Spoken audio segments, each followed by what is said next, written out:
Hi again, everyone. Jim DeShays, Len Casper with you. We're going to get right to the pitching matchup today. Jeremy Hefner for the Mets. It'll be Scott Feldman for the Cubs. Feldman has been in a terrific stretch. Indeed he has. A little bumpy early on, but since getting the ball every fifth day, he has really settled in. His first three starts, 0-3 with a high ERA. You note that bottom graphic there. Walks to strikeouts, not good early on. Lately, much, much better. Because of that, he's 3-0 with a .157 over his last four starts. Matt Harvey was terrific yesterday for the Mets. Jeremy Hefner has been better lately, but you see the Mets have not won yet with him on the mound. 7 starts, 1 time out of the bullpen. The Mets are 0-8 every time Jeremy Hefner has been in a ball game for them. But as Len mentioned, better lately. He's got a .333 ERA over his last 4 starts. Cubs are 2-2 so far on a homestand that will end tomorrow. Coming up, Scott Feldman will try to keep the train rolling. Again, 3 wins, a .157 over his last 4 starts. Game 2 of this series is next.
Is brought to you in part by your Chicago area and Northwest Indiana Lexus dealer, who invites you to test drive a Lexus today.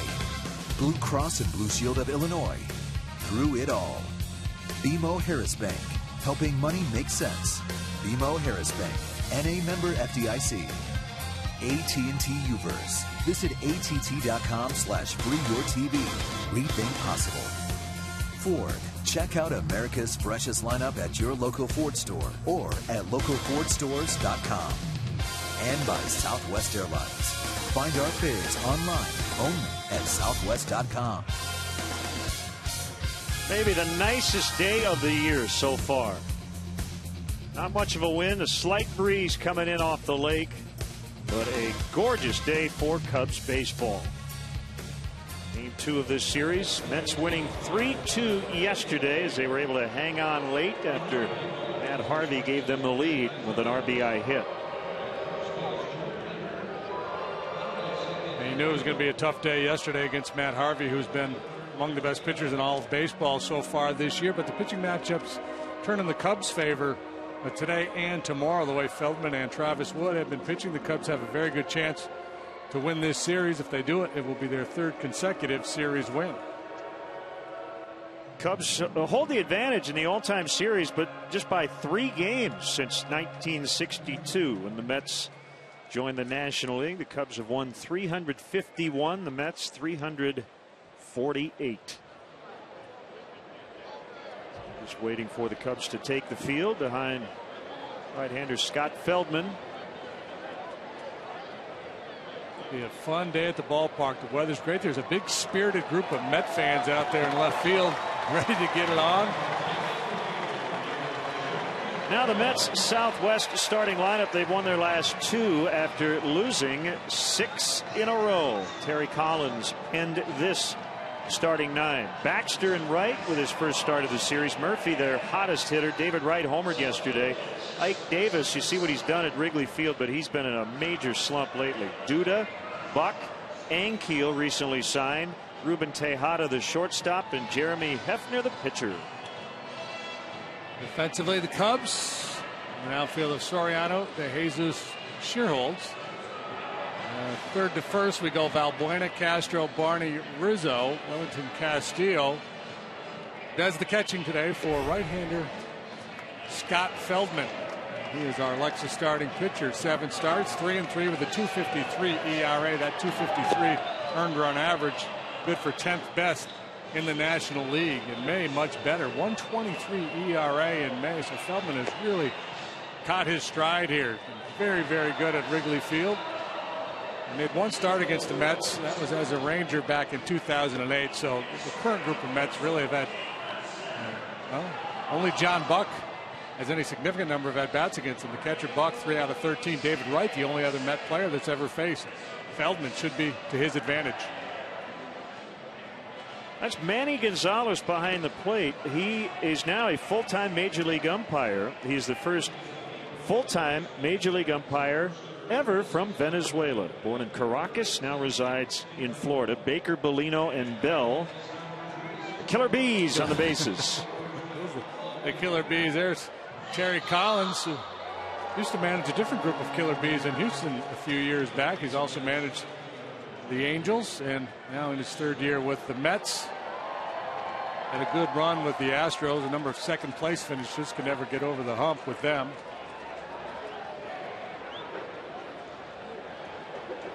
So the left-handed hitting Mike Baxter gets a start in right, and in the leadoff spot it was Jordani Valdespin yesterday. We are underway.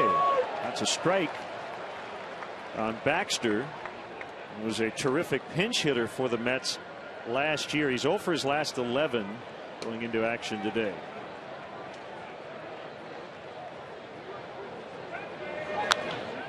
Mets have used 6 different leadoff hitters. They've had a revolving door in their outfield as well. Yeah, just trying to find a winning formula. The outfield has not been very productive. As a group, they're hitting .215. Big right-hander coming back on an 0-2. That's a curveball in the dirt. Feldman 6'7", 230. Turned 30 years old in February. Born in Hawaii, grew up in Northern California. Cubs signed him to a 1-year contract in late November. Swung on and missed. Strike 3. Good cutter. Really been a go-to pitch for him. He likes to bury that cutter in on the hands of the left-handed hitters. It has a little tilt to it as well, a little depth on this cut fastball from Feldman. He'll go sinker, cutter, curveball, and a change. Change up more, it's kind of a split finger pitch. Fastball 90 to 92. He's not going to blow you away with mid-90s heat, but his command, his location, and his execution have been outstanding for a good while now. Murphy with a home run, 1 for 4 yesterday. Bounces one over the mound. It'll be charged by Castro, and it hit the heel of his glove. That should be a hit for Murphy. A similar play to the one Castro could not make yesterday, as he knew he had to hurry.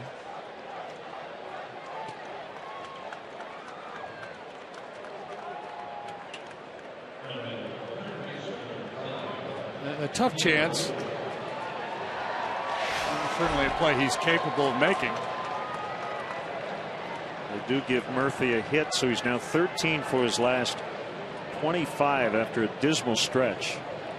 Now the captain, David Wright, big day yesterday. 3 hits, including a home run. He stole a base. He's hit 6 homers this season. They've all come on the road.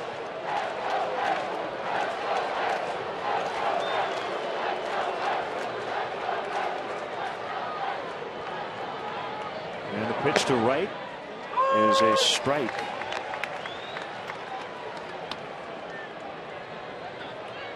.67 degrees and rising. That soft breeze off the lake should not be a huge factor This picks up a little later. And you mentioned those Mets fans out in left center. We've got kind of a college football atmosphere working today. And they were out here early. Foul pop. Rizzo will not have a play. So every time the Mets fans start cheering, Cub fans start booing and cheering in retaliation. And shout them down.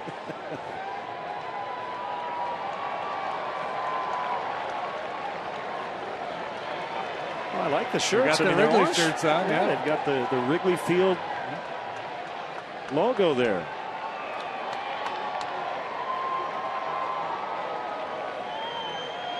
Oldman will check on Murphy.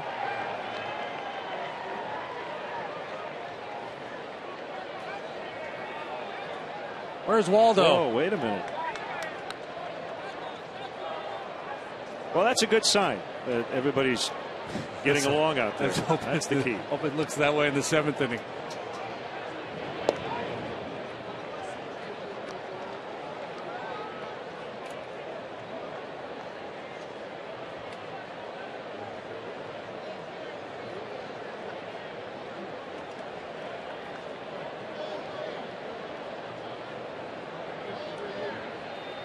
Pitch.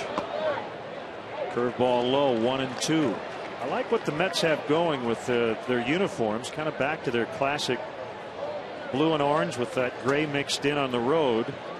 They had added an extra color, black, to their uniforms maybe 13, 14 years ago, but kind of back to that classic look with just the blue and the orange. Murphy runs and right. Lines one out into the gap. Murphy now just able to locate it, and he'll head to third. Murphy got around second and was craning his neck, looking back to where the ball was hit. Yet he had a third base coach, Tim Tuffle, who probably would have told him the same thing. And some guys just don't want to trust that third base coach. They've got to see it for themselves. He's not looking back into a contact, so you get the sense that was a straight steal there by Murphy. Obviously, Wright wasn't taking a pitch. He was in hack mode. So here's a struggling Ike Davis. His manager sticking with him in the cleanup spot, despite the fact that he had an 0 for 24 that he just snapped yesterday. You mentioned last year got off to a rough start before eventually recovering.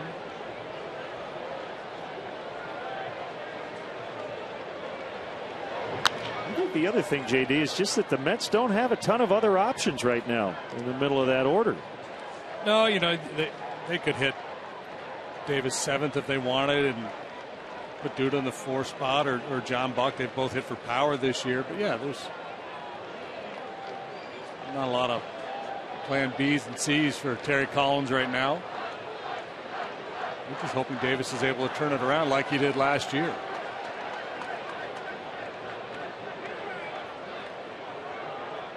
The 0-1 is inside, dropped by Castillo, but no movement from Wright. Not that Davis had a great year last year, but significantly better from about this point until the end of the year. He went through a similar funk early last year and then got it going, especially in the power department. He still hit for a low average. I think 220 something when all was said and done.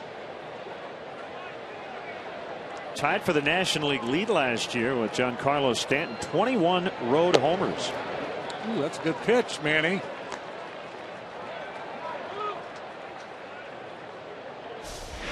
Where's this one? Right there. It's a strike, but the catcher's got to reach. And that often. Man, look make where an he's umpire set up. not call it. He's looking right at it. Now we'll give him a pass. It's early. We all make mistakes. Just don't do it again.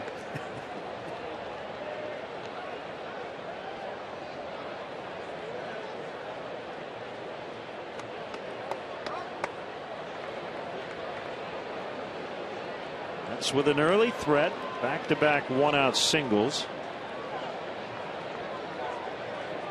He's not a speedy guy. Good double play candidate. 3-1. getting that call really changed the nature of that at bat for Feldman. Instead of 1-2, he's working 2-1. Now he tries to throw that cutter in on his hands, hoping that Davis is hacking to get a weak little ground ball. Davis able to lay off. Now he's got to make a very important 3-1 pitch here in the first.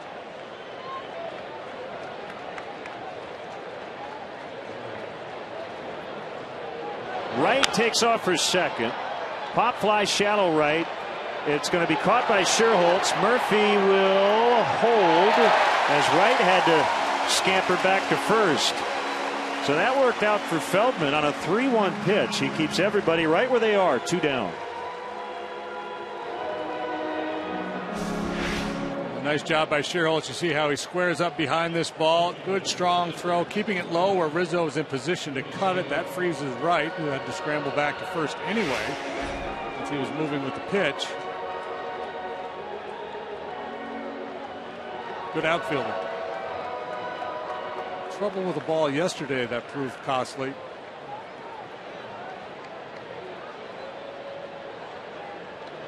It's mostly a sun issue. Lucas Duda, the left fielder.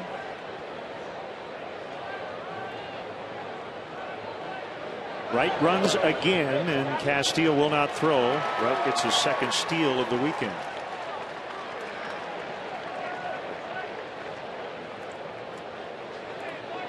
They don't run a lot. I mean, he's their main guy.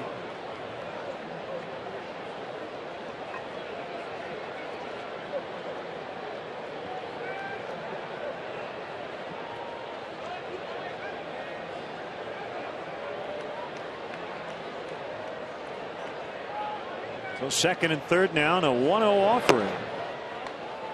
Cutter in. Talked about Duda's keen eye at the plate yesterday. Very patient. Not hitting for much average, but he's dangerous. He's hit 8 home runs. That's David Wright's 10th steal in 11 tries.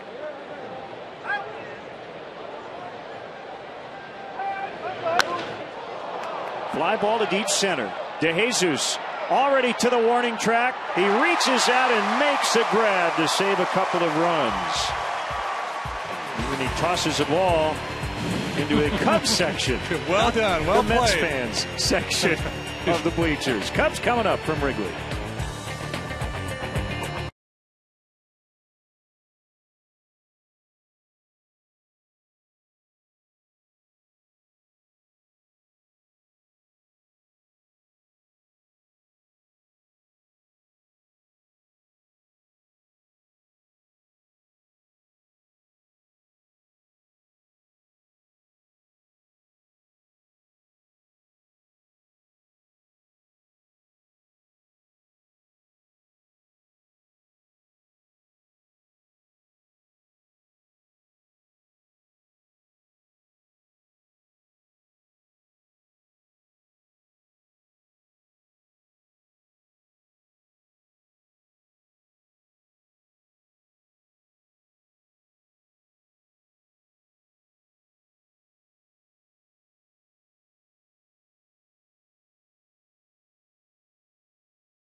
Get their first shot at Jeremy Hefner. Here's their Southwest starting lineup. DeJesus, Castro's hitting 7 straight. Rizzo hitting third. Soriano in the cleanup spot. Nate Sherholtz out in right. Luis Valbuena, third game back after the finger injury. Wellington Castillo's hit well during the day and at home. Darwin Barney's had a very good homestand, and Scott Feldman has swung the bat very well this year. That's defensively. Have Rick Ankiel, newly acquired. He's been with them less than a week. He's in center. Baxter and Duda right and left. David Wright's the third baseman, a couple gold gloves on his mantle. Tejada solid at short. Murphy Davis right side. Veteran John Buck pretty solid behind the plate.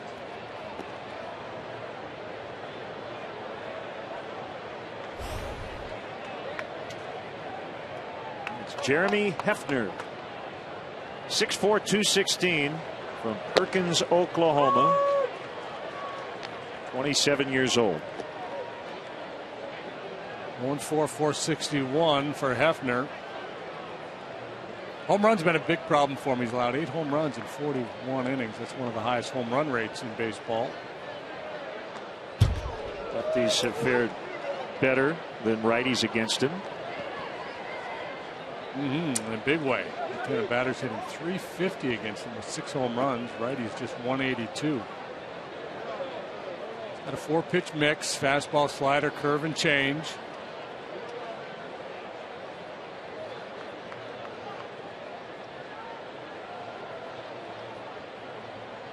Here's his 0-2, and it's low and in the dirt outside.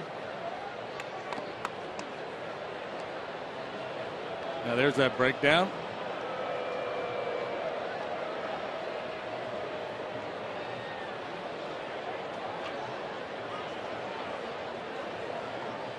Buck sliding toward the outside part of the plate. And the sinker is away. I believe Jeremy is related to Hugh Hefner, but man, you'd like to think with that last name, when they go to L.A., he's at least invited to the mansion for lunch. Movie night, maybe.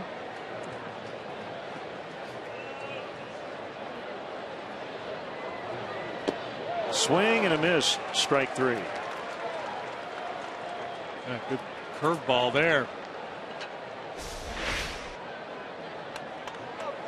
One of those guys has to mix it up, hit his spots, change speeds. Despite the losing record lately, he's been pretty good. Off-speed curveball there. He's just a guy who does not swing and miss all that often. Castro has 11 hits during a 7-game hitting streak. Swinging away on the first pitch. Who wants it? Baxter.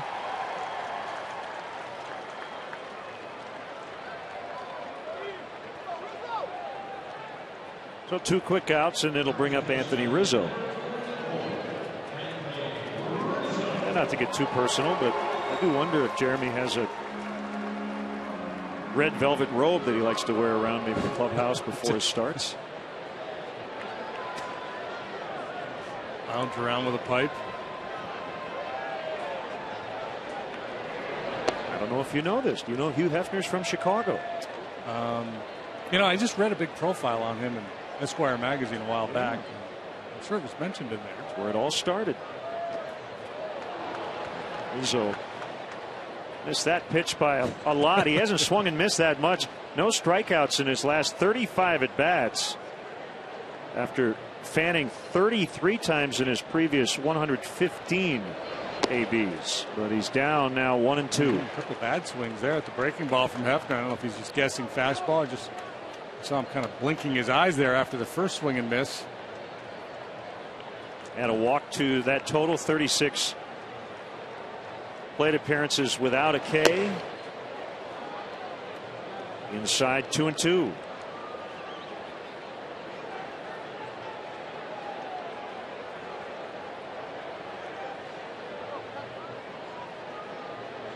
Here it is. Lined, and a leaping catch by Tejada. That ball was not hit hard, so he had to kind of wake back and time it, which he did perfectly. Scoreless on a gorgeous day on the north side.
play in game 1 yesterday. Our Coors Light freeze can.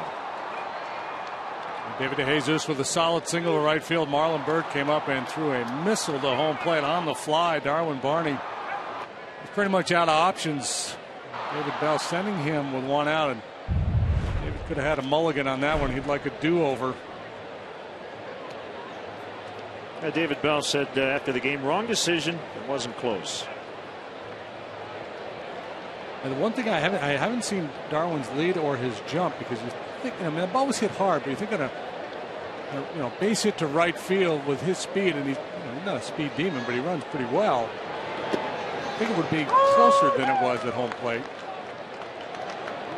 But I think the real key of that whole play was the fact that there's only 1 out, and you had 2-3 coming up. 2 outs, and you run a guy into an out like that, and you think, well, it's 2 outs. Not a bad idea to take a shot. I think that there's an errant throw or a mishandle.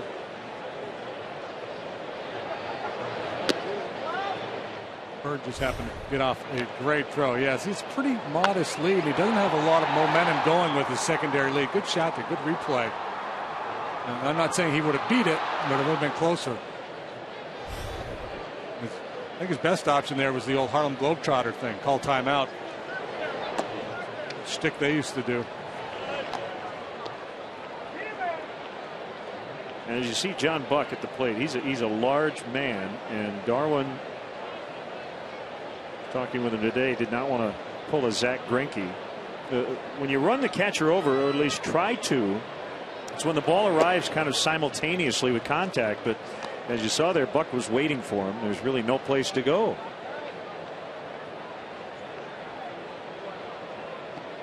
No, and there's some element of self-preservation. Makes a lot of sense to survive to play another day. We saw it with Bryce Harper running into the wall the other day with the Nationals.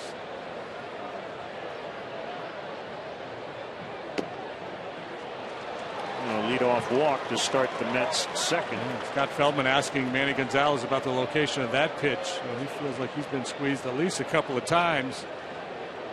And last inning we showed you the replay, and clearly it was a strike. Here again, it looks like a pretty good pitch.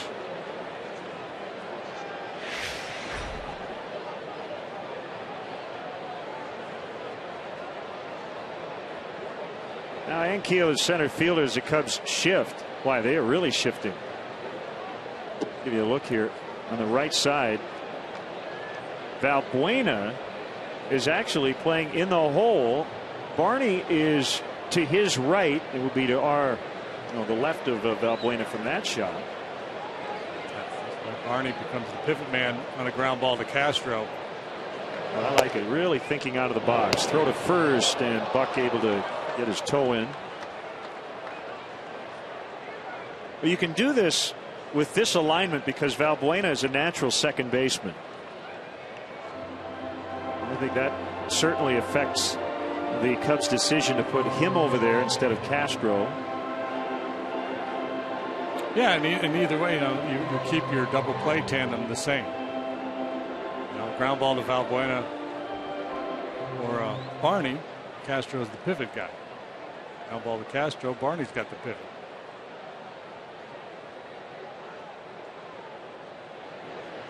Well, there has to be a lot of communication here. I mean, Buck's not a guy who's just going to steal a straight steal of second. That's pulled foul. But if he does,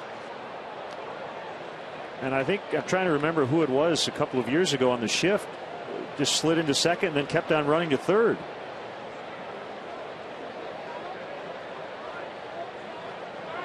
Yeah, I've seen that happen a time or two as well.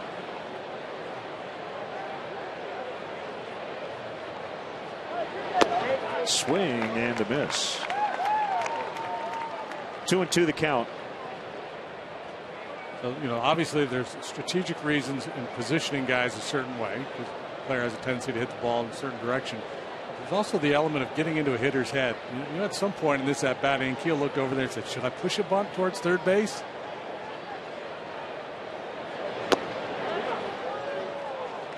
You can make the player contemplate something extra, make his mind drift a little bit from the task at hand. It has to work to your advantage.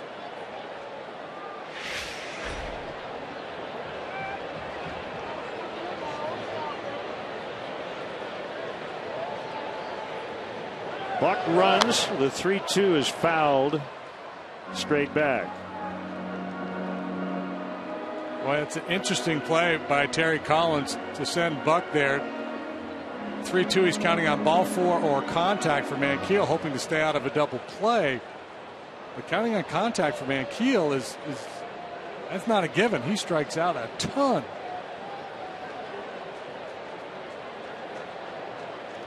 Just trying to push some buttons here. Get this offense going. Runner going again, and that one fouled at the plate.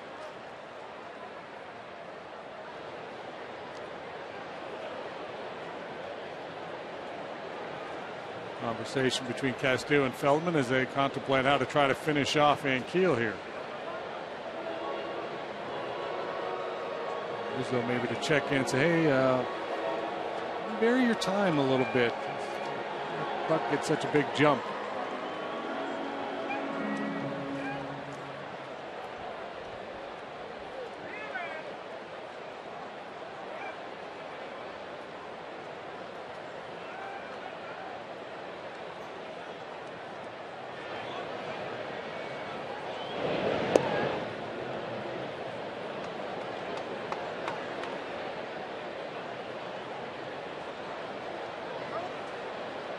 Big news today. Matt Garza will be back in the rotation Tuesday, so that means Carlos Villanueva heads to the bullpen.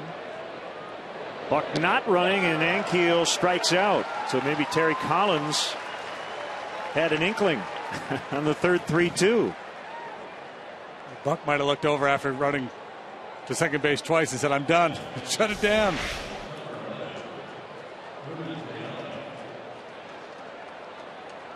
Not starting Buck proved to be a wise decision. Would have been a difficult pitch to throw on. Buck's not a real speedy guy. He has 4 stolen bases in his major league career.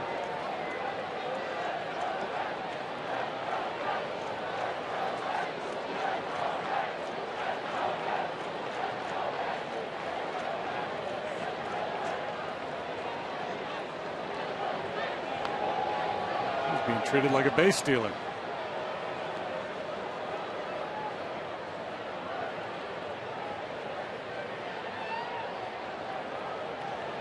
Tejada, another cold Met offensive player, 9 out of 54 this month. Hitless yesterday. And a called strike.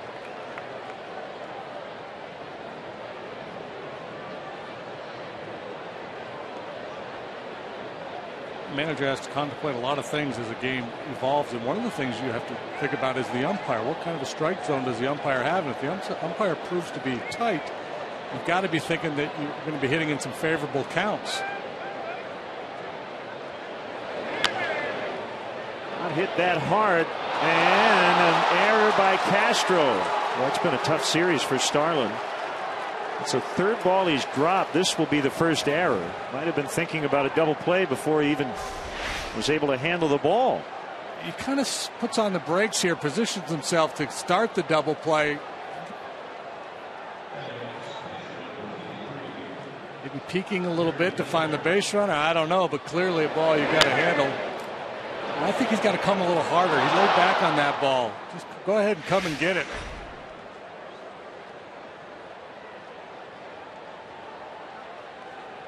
It's Hefner, and he'll try to bunt both guys into scoring position.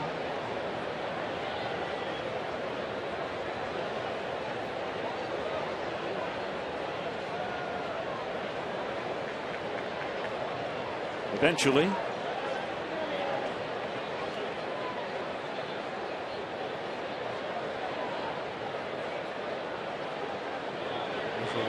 Right up in his grill here. It's the curveball, strike one. Hey, I wouldn't be surprised to see the Mets roll the dice here and let Hefner try a little slug bunt with Rizzo playing as aggressively as he is, and Buck being the base runner at second, a guy who doesn't run well. There comes a point where a manager says, well, if I try to sacrifice here, it might just be bunting into a force play, maybe even a double play.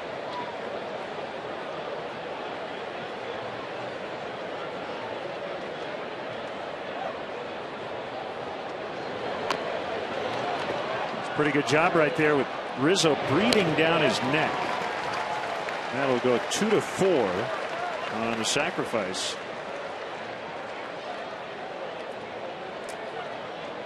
The battle for the Crosstown Cup will be decided here in Wrigley Field when the White Sox travel north to play the Cubs Wednesday, May 29th, Thursday, May 30th. Tickets for both afternoon games, including in the Budweiser bleachers, are still available. Visit Cubs.com today to purchase.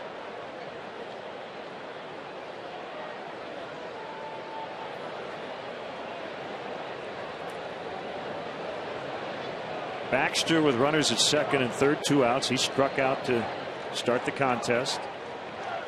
Seen this situation a lot for the Cubs. They've committed 34 errors, second most in the majors. Dale has pounded home 2 thoughts. One, it makes a pitcher throw extra pitches. That's the first thing. The second thing is he wants that pitcher to make a pitch, pick up his teammates. So yeah, there's been a bunch of unearned runs scored with Scott Feldman on the mound. That was a problem early on, and some of it was his own doing. A couple of misplays. He had to work hard early in his last start. He was able to avoid a big crooked number.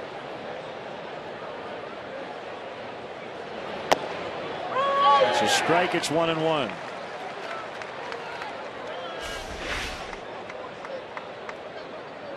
So maybe Manny Gonzalez is just going to call the top of the zone and not the bottom of the zone.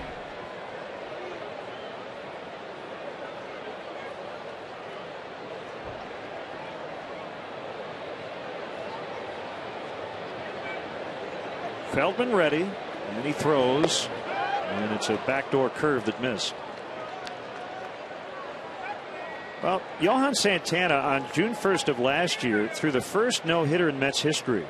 Baxter helped him a lot. Great catch to rob Yadier Molina of a hit, but he ended up on the DL as a result. Displaced right collarbone, a fractured rib cartilage, slamming into the wall. Checked his swing and fouled back, and he missed almost 2 months.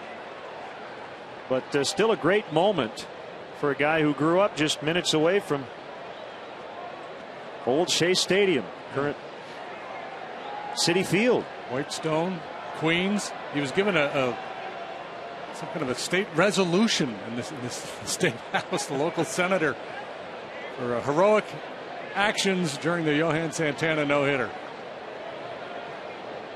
I'm sure the injury was worth it. A 2-2 pitch popped him up, shallow left. Castro, who committed that error to extend the inning, makes a grab for the final out. So Feldman does pick up his teammate. A couple of base runners in scoring position without a hit, but they do not score.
Through Twitter using hashtag Cubs Talk, and we will read one back later on in the game. It is our AT&T tweet.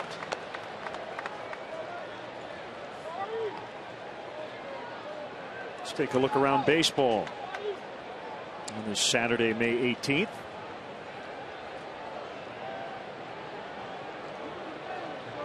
Chris Sale with a win. White Sox playing well.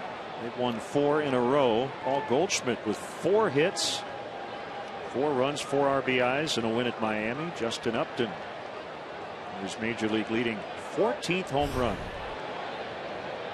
coming against the Dodgers last night. He had gone dormant for a while, but recently starting to hit with power again. It's the nature of it. That one just softly served foul down the right field line. Ooh, double scoop of vanilla, please. That soft serve. Sprinkles optional.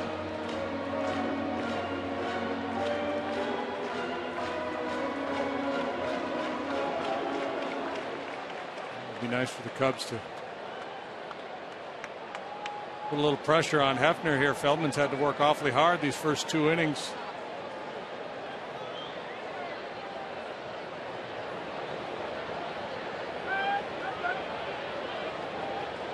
0-2, low and outside.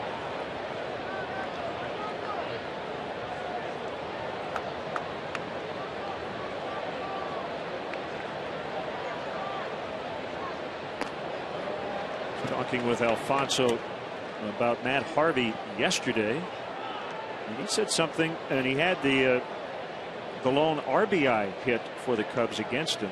Ended up striking out a couple of times later against Harvey. He echoed something you mentioned yesterday. A lot of guys think his changeup is his best pitch. Well, you know, I think he's one of those guys where if you ask that question to a number of hitters in the National League, what his best pitch is, you might get 3 or 4 different answers. I mean, clearly everything is based on his fastball because he throws 97 miles an hour. But his secondary pitches are really good too. The only one yesterday, his slider to me wasn't very good. I don't think he threw very many good sliders, but some nasty yackers, good changeup. WallStreetJournal.com today with a breakdown of his outing, and they noted that while he normally throws his fastball a lot, that ball will end up in the gap, and it'll send Soriano to second. Now, the Cubs were very aggressive against Harvey in the first inning yesterday, so he really had to throw a lot more of his off-speed pitches, and this really sums it up. This was the final out of the bottom of the 7th yesterday. If you want to know what Matt Harvey throws, this is the whole at bat against Wellington Castillo. 96-mile-an-hour heater, 88 change, just nasty to the glove side. Then the curveball that was so effective, and one of the better sliders. Just a little tight slide piece off the outside corner to finish him off. But that's an advanced scout's dream right there, to be able to sit behind home plate and see a guy in one sequence, his entire repertoire. Well, good bite on the curve at 83, fastball 96, fill out the book. Let's go get a dog and a cold one. We're done. Runner at second, nobody out. Good chance here for the Cubs as Sherholtz hits a 2-hopper to second. Soriano will trot to third. Murphy gets the out at first. Needs to get him over part. Now they need to get him in part. Cash in those leadoff doubles.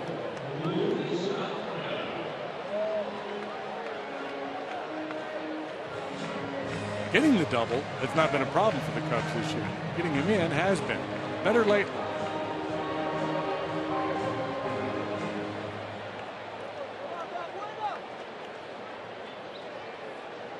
Murphy and Tejada in the middle of the diamond, looking into Terry Collins to see where he wants them deployed, and they're going to move in, not all the way in, by halfway. High for ball 1. Luis 1 for 7 since returning to the Cubs lineup after spraining his right pinky finger over the weekend.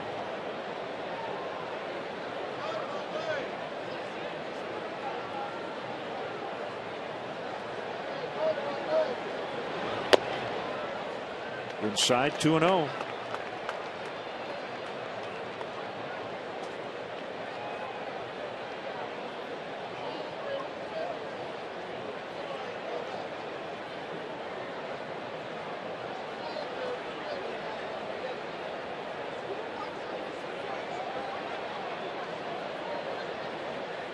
There's sets at the belt. Big leg kick, and it's outside. Castillo's on deck. Once the count ran 2-0, the middle infielders backed off. Now they're all the way back. Third baseman is still tight. Right. Everybody else are back.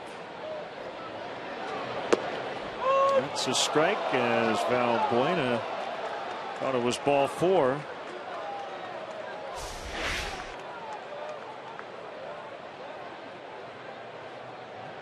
So the pitch tracks. Yeah, we see Manny be a little tight down. Now he's a little generous off that outside edge.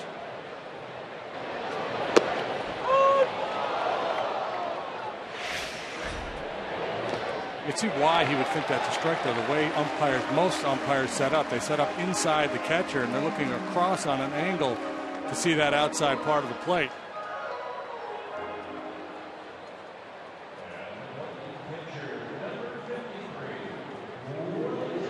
Now the Mets middle infielders can set up shop in double play depth with runners at first and third.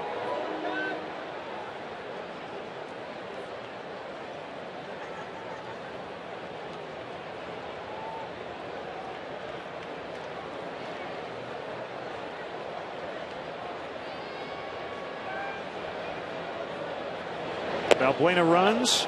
The throw is going to get him caught up in a rundown. Soriano holding for the time being. Still holding. Throw to third.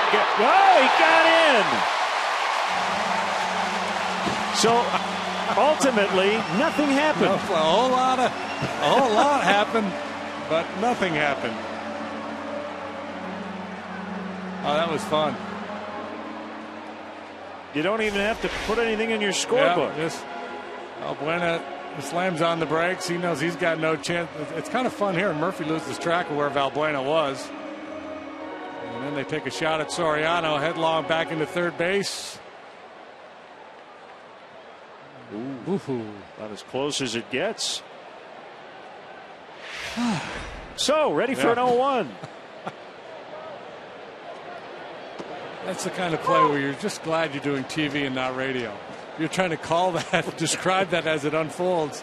Hang with them.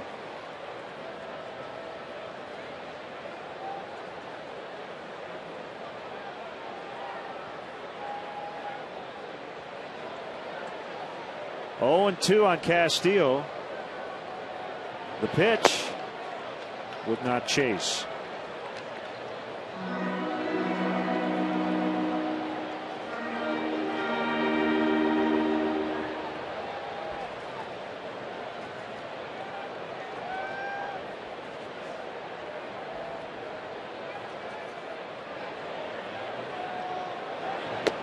And he struck him out. That's a big second out for Hefner. Put the ball out of play. Not a big strikeout guy. Had only 27 in 41 innings coming into this start. Still trying to sort that play out. Exactly what was going on with Valbuena. You know, there are times when there's 2 outs and a weak hitter at the plate where you'll run for first base to draw a throw, hope to steal a cheap run. With 1 out, you're not thinking that way. I just think he got a really bad jump. Realized he had no chance to beat that play at second base, so slammed on the brakes. Unless it was a busted hit and run play.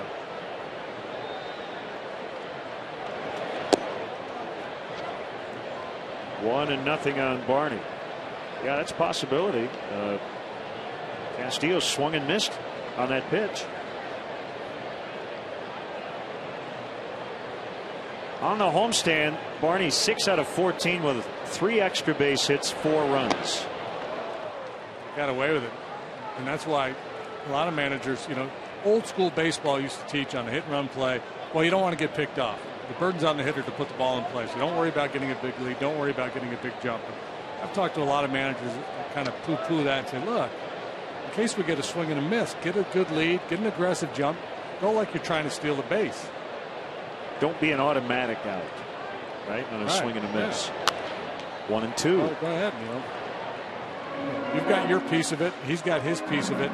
Just because he comes up empty, you know, don't put all the burden on him. Go ahead and treat it, especially with a righty on the mound. With a lefty, you're worried about the pickoff move. Maybe you hold a beat before you go.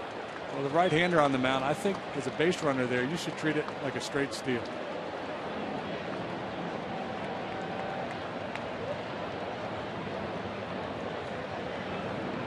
That'd be a bad opportunity to send Valbuena again with 2 outs and a 1-2 count on Barney. And the Mets thinking the same thing.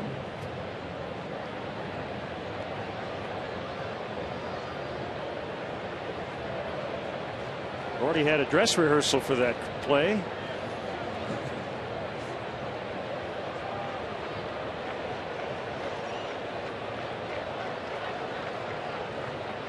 Pitch popped up, and it'll be the shortstop Tejada to end the inning.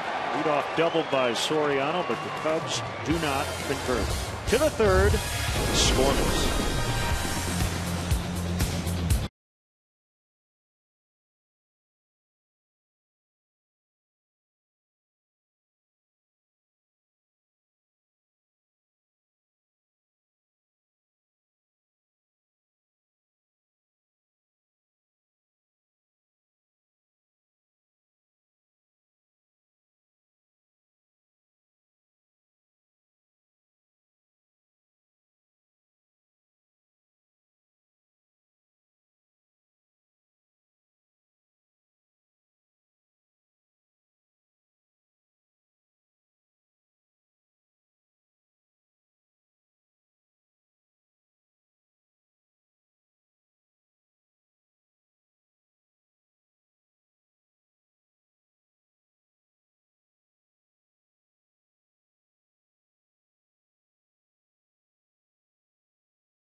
Or to purchase tickets, visit Cubs.com. Maybe you could even get in a rundown, get in a pickle. Oh, we used to play pickle. They had softball games. Kids would get a couple of soda cans, step on them, and put them about 60, 70 feet apart, and then play pickle for hours. We used to call it hot box too.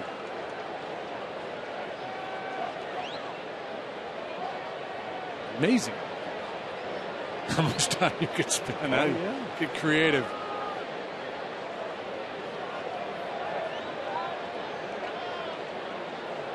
I wonder if they make pickle for any of the gaming consoles. You know, you could get your joystick and you just cranking that baby back and forth. You've just created a new game.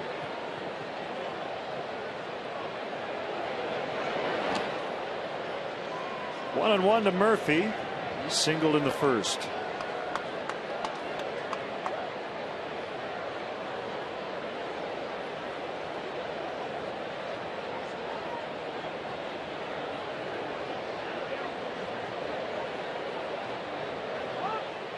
Feldman has worked through some traffic as the Mets have stranded 4 through 2 innings.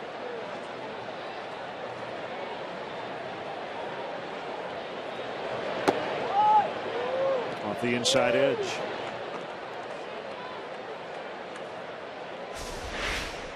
Feldman's thrown a lot of quality pitches here today that he's not getting calls on, borderline pitches, or in a couple of occasions balls that were clearly in the zone. You just have to stay mentally tough. Hey, somebody made a play. That fella right there. Duly noted. Front row of the upper deck.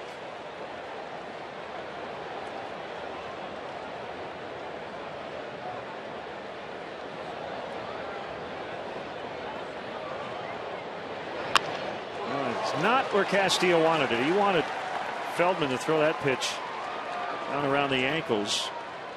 But you make a mistake right now on Daniel Murphy, and he will make you pay. And he is scorching hot. Off-speed pitch. It just stayed up a little bit. He stays nicely through the zone with that swing.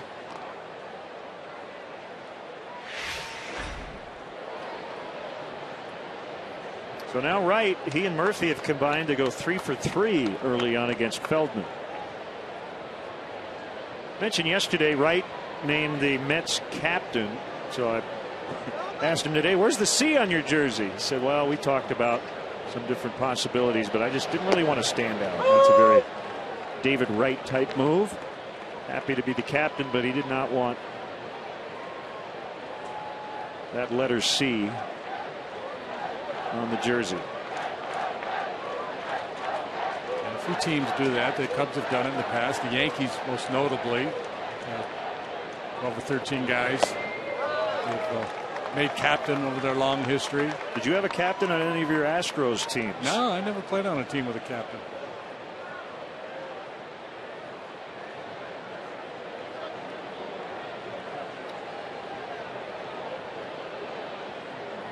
Really a way of honoring a veteran who's been there a good long while, with, real leader in the clubhouse.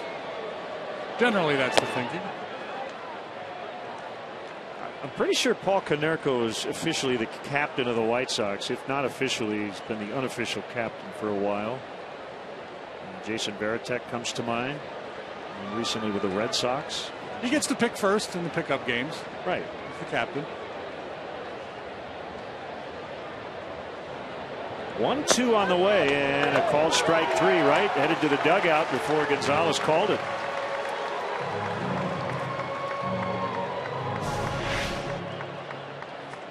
Clearly thinking breaking ball, and can't react to the good Swifty. Go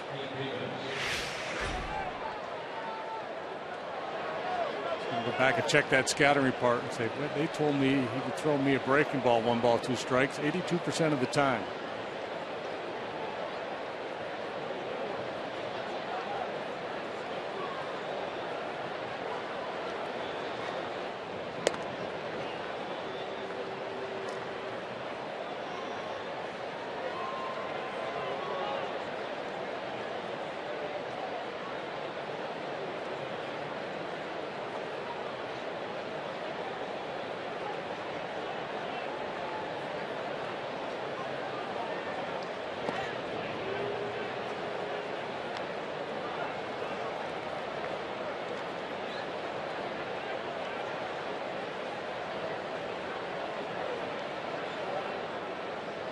There you go. There's a C on the right sleeve. Mark Grace and Sammy Sosa.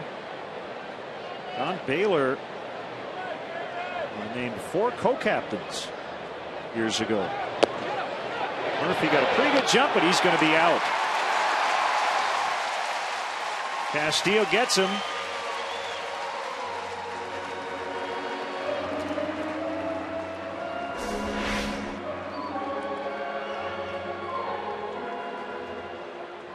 Can't make a better throw than that. Good look at Castillo, or Castro rather, coming to cover the bag, and the throw right there for him. All he has to do is drop the tag down, and they got their man.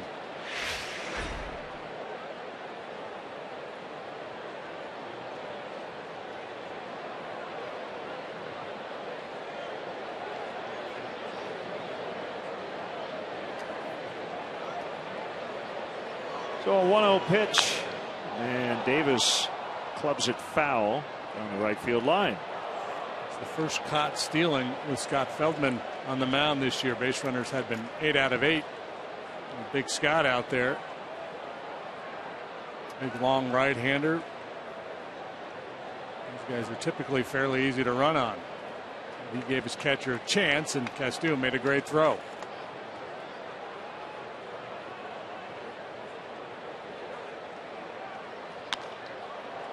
Left field, Soriano racing over. He's got it on the warning track, and the inning is over. Nice throw by Castillo to help out his pitcher. Still 0-0.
Stats and tweets with Cubs in-game live only at csnchicago.com. It's brought to you by Comcast Business Class.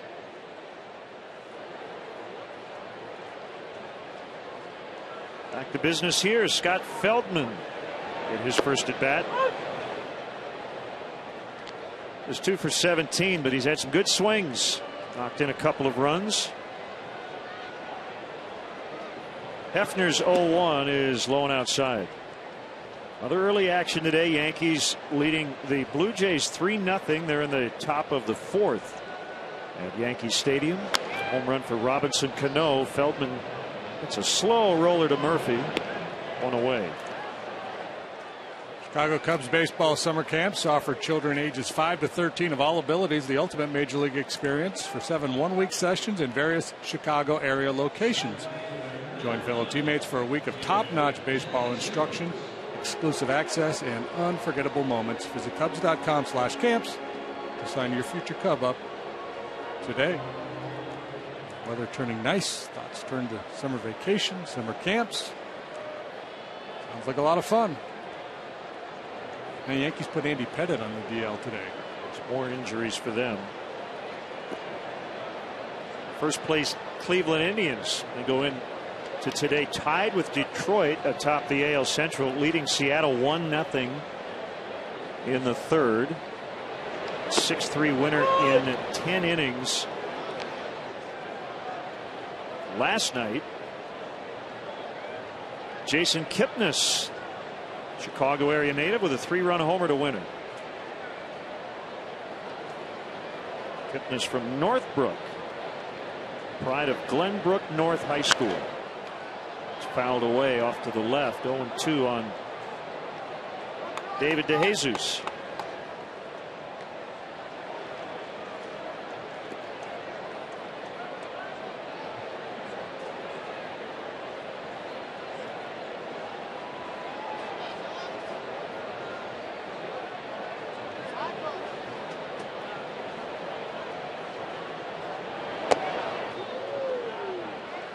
To that time from Hefner.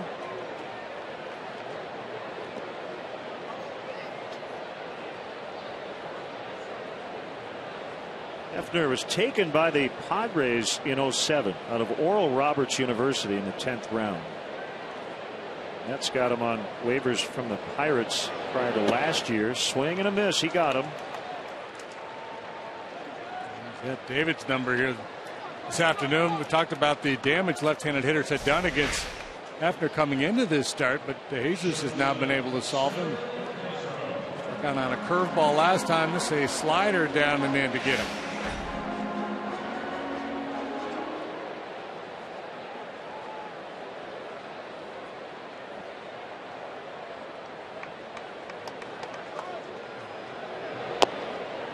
Low for a ball on Castro. Well, I can't say I've ever been to Hefner's hometown of Perkins, Oklahoma. I have been to a Perkins in Oklahoma. Restaurant. Yeah.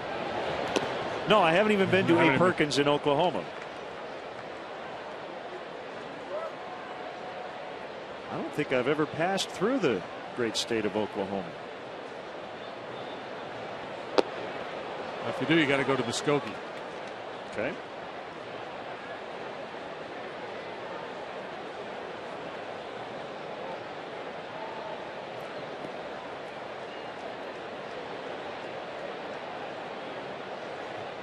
Pitched collegiately at Oral Roberts. Where's that, Tulsa? That sounds correct. Deep right. And it's caught by Baxter for the out. Well, if you're watching us from Oklahoma, send us a tweet or let us know what we can do there next time we head to OK.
The new Cool Ranch Doritos Locos Tacos from Taco Bell. Liv Moss. Menards grounds crew raking the infield dirt as always after the third inning. Scoreless tie in game 2. Mets winning 3-2 yesterday.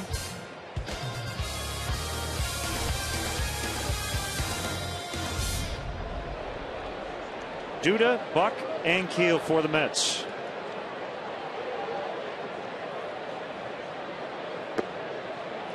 Slow curve. It just keeps flipping along. Under duress early. Get the Mets off the board. Feldman's ERA down to 2.36 after 3 innings. Cutter is in. Got to work in your term Feldmania. That you used off the air before the game. I like it. See some signs here at the ballpark next time he starts. Feldmania. Rolling like this. 1-2. So 2 curves each for a strike in this sequence. The breakdown. His first 3 starts, a little unsettling. First start with the Cubs, and then he had an extra day of rest the first time. Then he got hurt and was out for 10 days. Gliding over is DeJesus.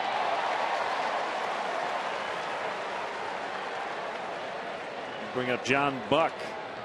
Off to a terrific start.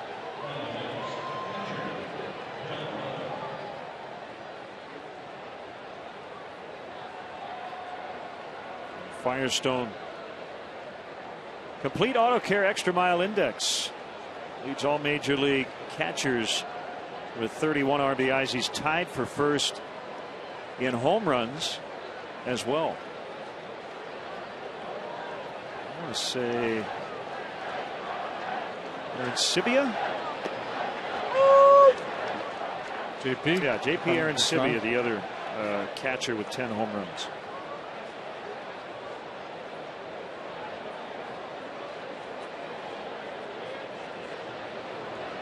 And no, I didn't think his name was Aaron Sibby.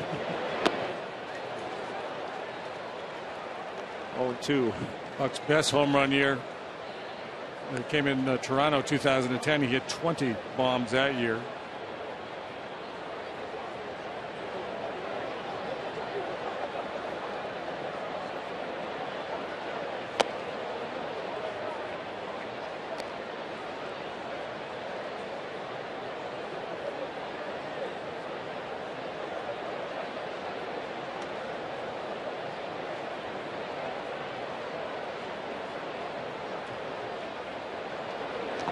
John Buck has hit more home runs than any major leaguer born in the state of Wyoming. I know you were wondering. That's been a long list. 128. I think Wyoming. His career. Art Howe is from Wyoming. He wasn't a home run hitter.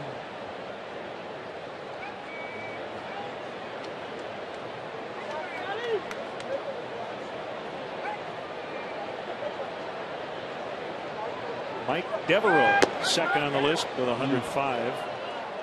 Mike Lansing with 84, and then drops down into single digits. You're right, not a long list.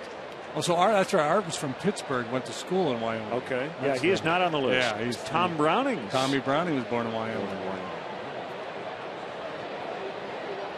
Yeah, Art played football at Wyoming. Buena gloves and throws in time.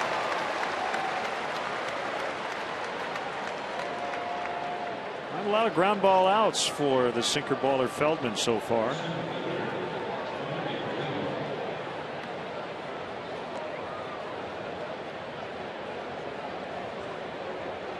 Impressive work he's doing here pitching shutout baseball, despite the fact that I'm sure he would tell you after this game that he feels like it's a really tight strike zone.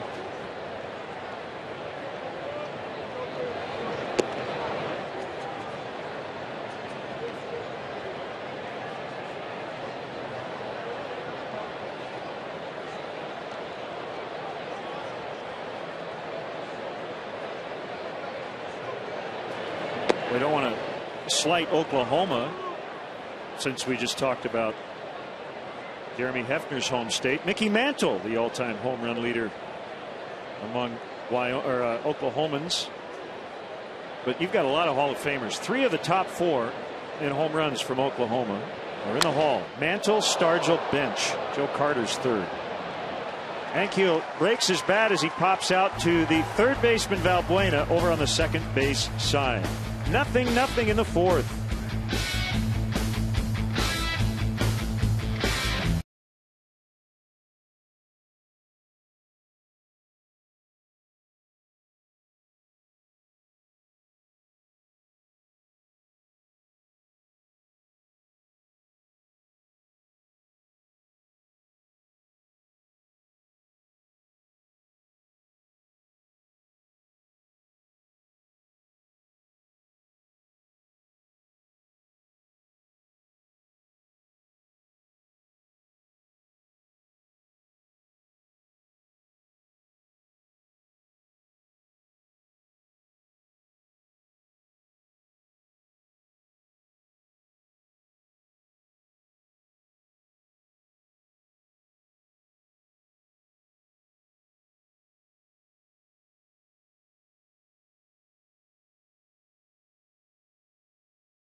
City's favorite series right here on CSN as we bring you live to the ballpark for special pregame features and more. With me and Len for Game 1 of Cubs White Sox, the Crosstown Cup, May 27th on Comcast Sportsnet. Should be a lot of fun. I look forward to it. And a big moment in this Crosstown series last year. The Xfinity high-speed action takes us back 1 year ago today. Kerry Wood, with a final appearance of his major league career, he strikes out Dayan Viciedo on a breaking ball. Got a great ovation from a sellout crowd. His son came out to hug him. Now, Jamie Quirk made the pitching change because Dale Swaim had been ejected earlier. We see Woody here at the ballpark a lot. Back earlier on this homestand, he was out here at the yard. 1-2 on Anthony Rizzo.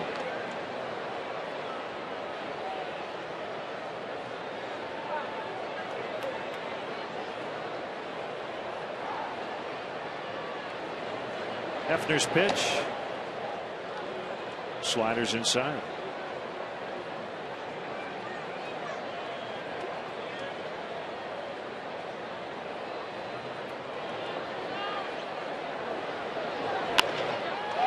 Toward right center. Murphy was shifted over toward the hole on that right side, and Rizzo able to pick up a leadoff single. The second hit for the Cubs this afternoon. Soriano had the leadoff double in the second. They weren't able to cash that in. Albuena walked, and now this single, the only base runners for the Cubs off Hefner. And I mentioned he has been pitching better of late. 0-4, high ERA, but he's capable.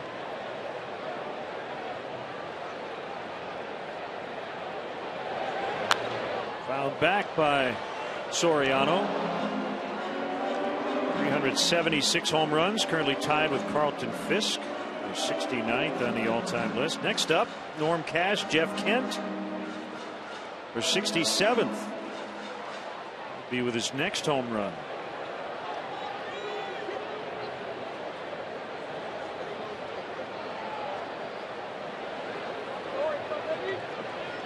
Short lead by Rizzo on the pitch. It's a strike.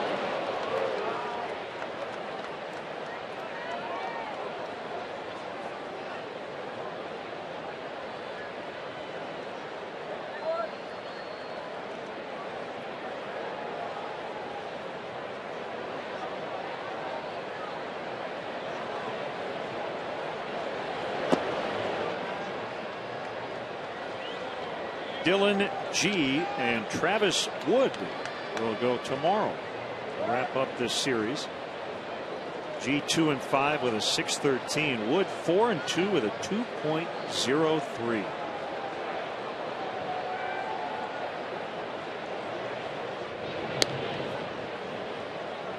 Probably way too early to start talking about the All-Star game, but it will be at the Mets home park, Citi Field in New York. Travis Wood is a guy whose name will be very prominent among pitchers if he continues to do what he's done.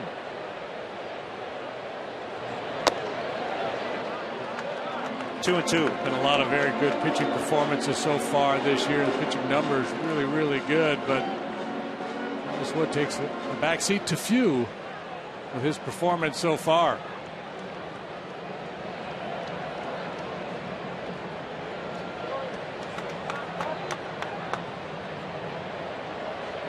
Sneak one in on him. Well, he did. He hit him in the ribs. He got the in part right.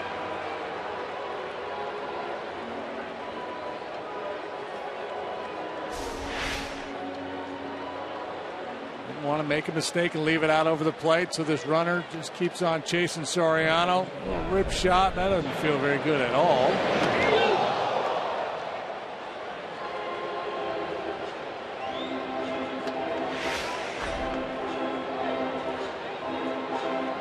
Good news now, 2 on, nobody out. It's a painful way to reach base, but Soriano looks to be okay. Scherholtz grounded out his first time up.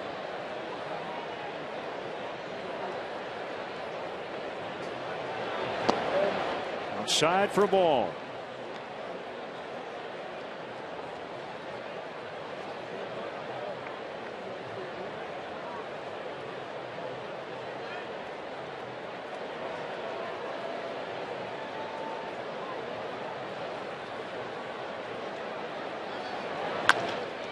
Base hit in the left.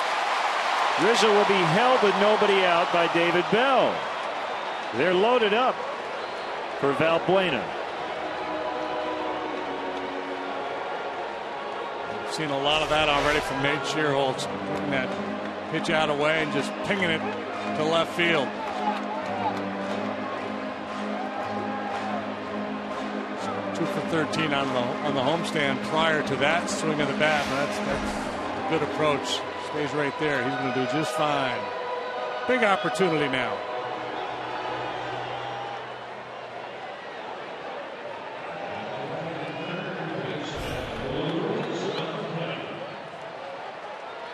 Our AT&T UVerse Multiview. There are your base runners. Rizzo the lead man at third. Soriano at second. And behind the pitcher somewhere is Nate Shearholtz.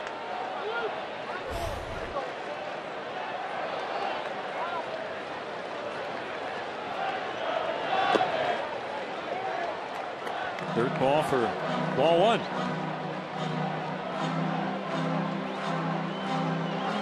Looking to turn 2 in the middle of the diamond. They'll gladly trade 2 outs for a run in this situation.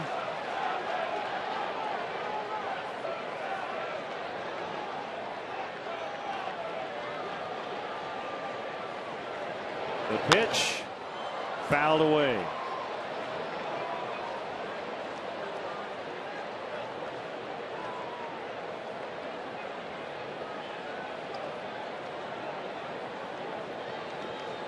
Grand slam would work.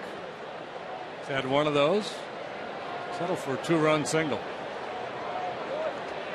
Cubs have not hit one this year, nor have they allowed a 4-run homer. 1-1 to Valbuena. Good cut, and he fouled it back. They're relying heavily on the fastball here, and Valbuena is a pretty good fastball hitter. Well, you'd like to get something done in this at bat, because if you don't, then that sets up a potential inning-ending double play. Castillo on deck.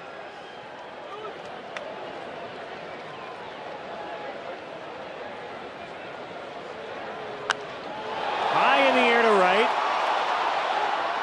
Baxter's got room. Trying to get behind the ball, and 2 runners will advance. It's a sac fly for Valbuena, and a 2 for 1 as Soriano heads to third. 1-0 Cubs.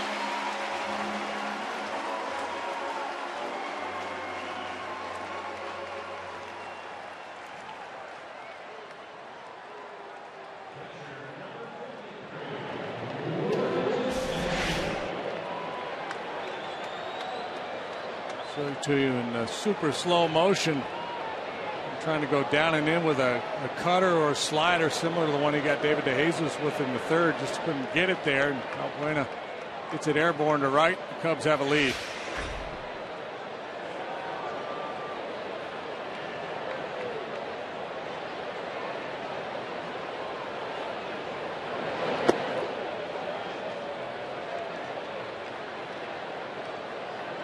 Clinton has bounced into 4 double plays this year. He'll be thinking about trying to stay inside the ball, get it airborne. The sacrifice fly would work just fine right here.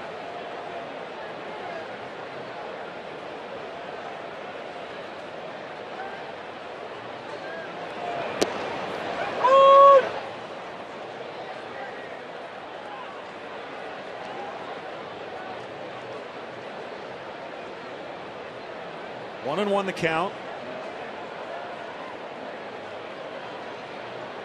Coaches will tell a guy in this situation, look middle of the way early. Just try to stay through the ball. Don't roll over on it. Just try to stay through the ball. Hit it in the air with some authority out there towards center, right field. That would get the job done, and that approach would serve you well. And it throws you a hanger. You could hit it hard.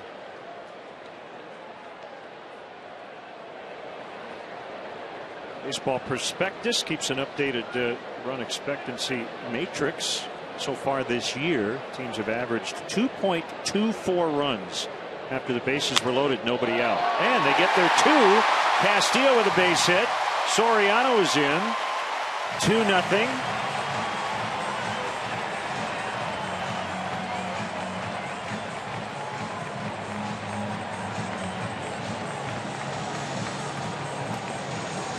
So they're just .44 now, below average. 2.44. Is that what you said? 2.24. Well, that was a quarter of a run. Breaking ball that stayed up. It was on the outside part of the plate, but it was up in the zone.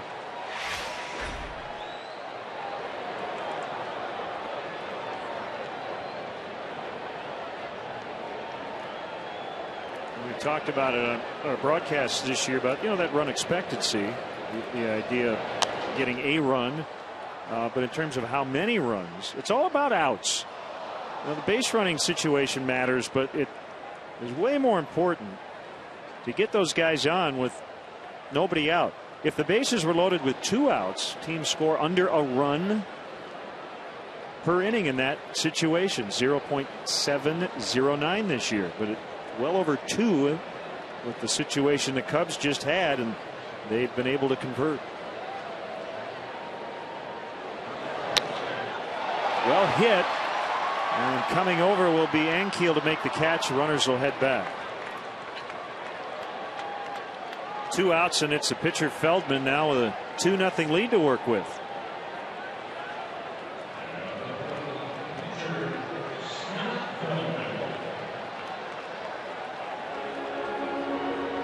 That's a dapper look.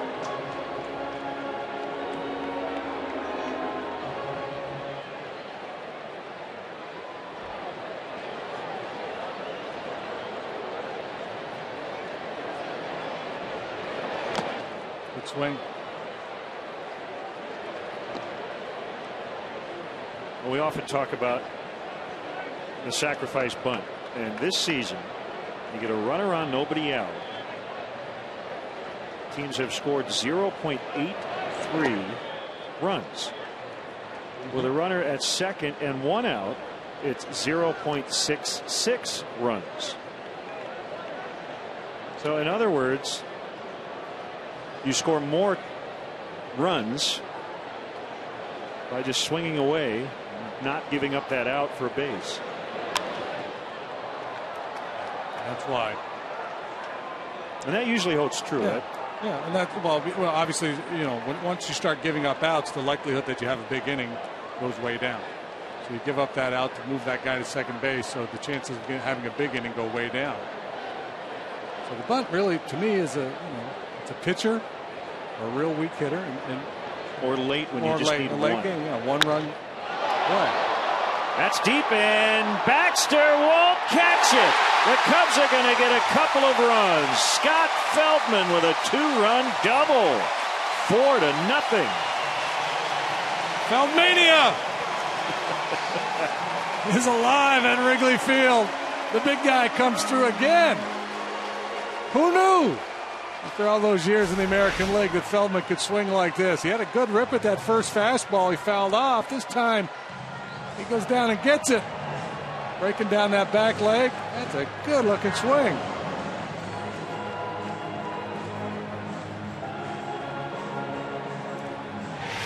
They've broken it open, and their pitching coach heading out.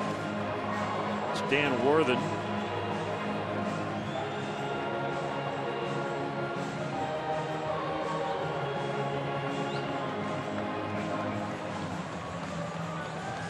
Man right there is having some fun playing baseball these days. Getting the chance to swing it, helping himself with the bat. A couple of starts ago, he had his first major league complete game ever.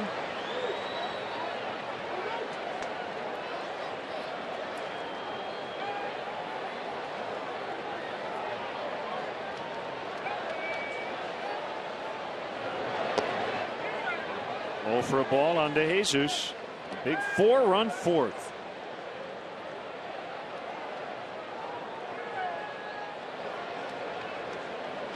Anthony Rizzo said it earlier this week. When our pitchers hit, we win.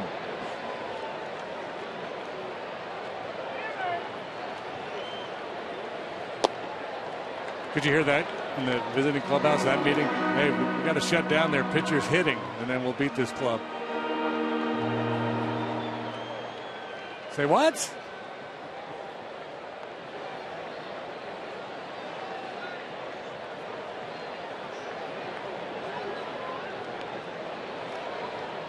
Two huge hits by starting pitchers in this series. Harvey with a game winner yesterday for the Mets, and Feldman a 2-run double today.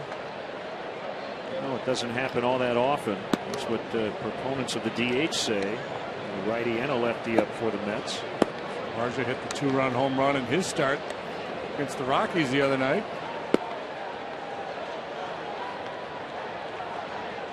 How can you not like a moment like that?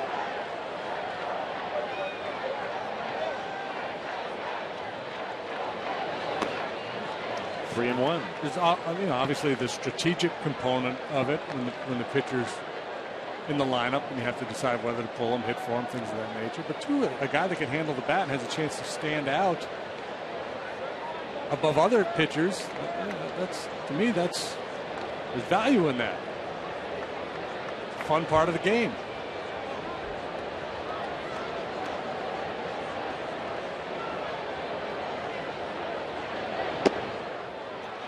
Jesus takes a free pass.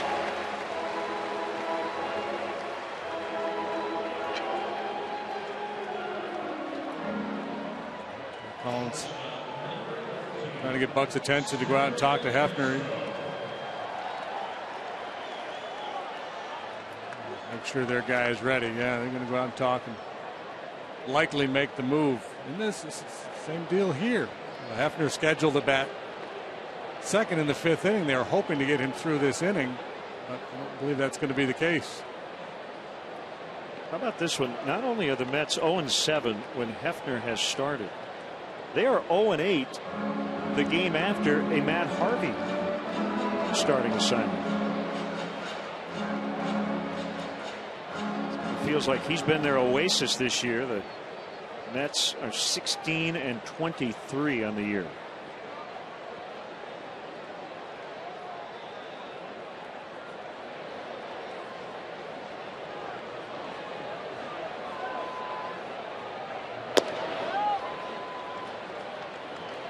Plate ball one on Castro. 9th Cub to bat this inning.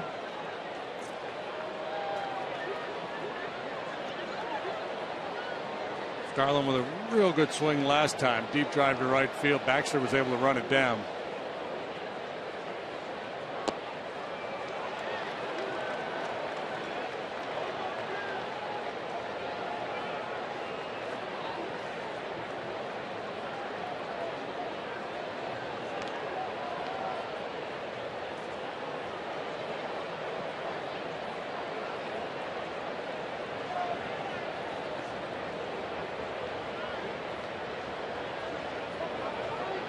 Hefner's 2-0.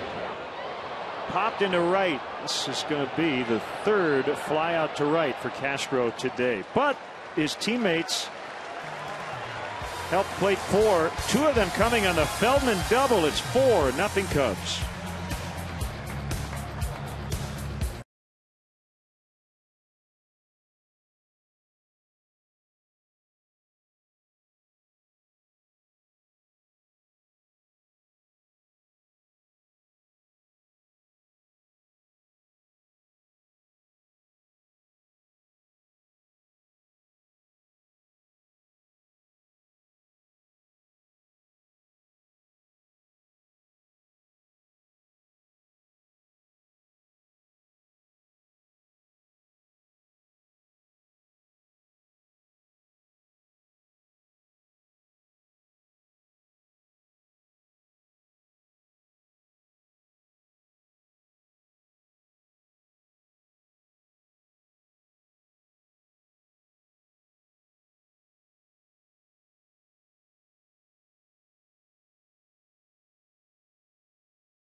The Qdoba's mobile club by texting Q to 50500 and receive free chips and queso.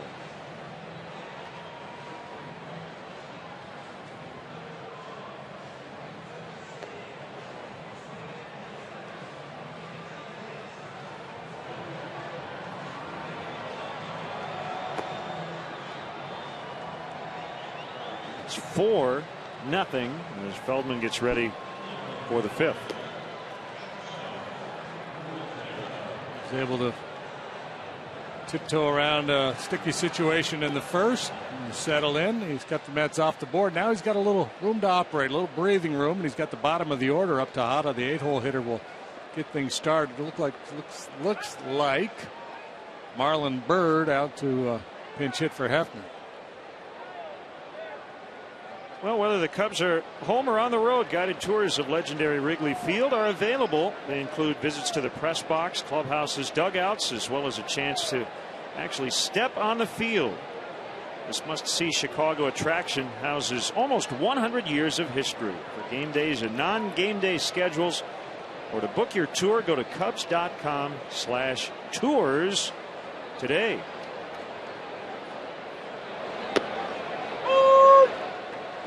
Called strike on Tejada.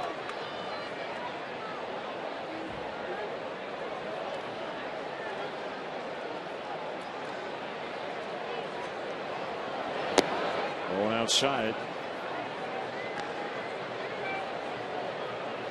So Hefner just 4 innings, 5 hits, and those 4 runs.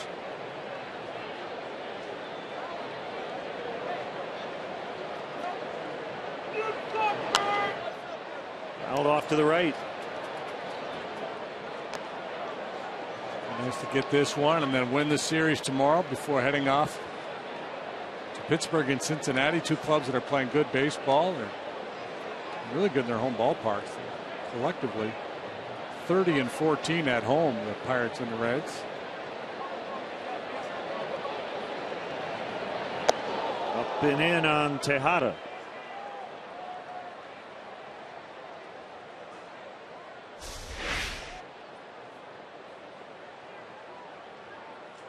From a front door cutter, a little cutter. The intention is to start kind of towards the hitter and then just kind of hangs on to the inside part of the plate.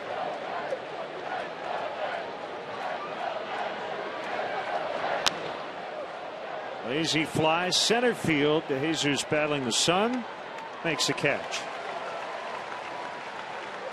Time for our AT&T tweet of the game. That's it. That's all you need to know. Mania.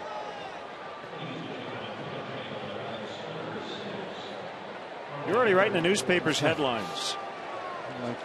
Not quite Fernando mania when Fernando Valenzuela busted onto the scene as a rookie at 8 shutouts, whatever it was when he first came on the scene. But we can get behind Feldmania. And the Cub Marlon Byrd pinch hitting for Hefner, and a ground ball that's going to sneak into left.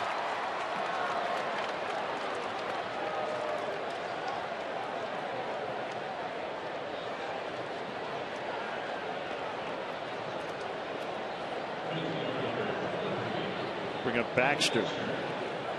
They struck out and popped to short.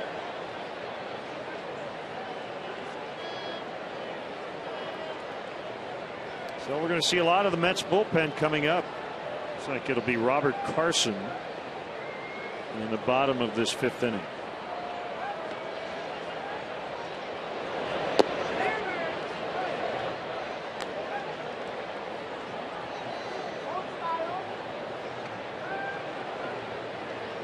Hit for a decent average last year in the Mets, not for a whole lot of power. A patient guy, he'll take his walks.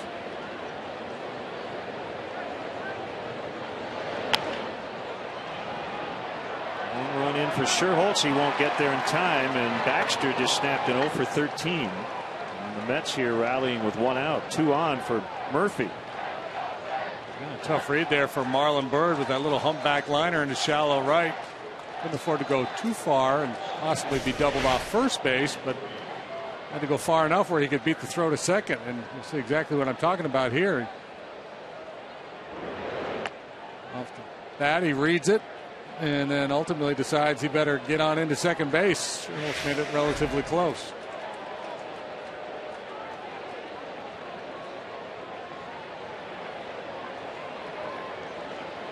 Murphy already 2 for 2. That time he gets the knee-high strike call.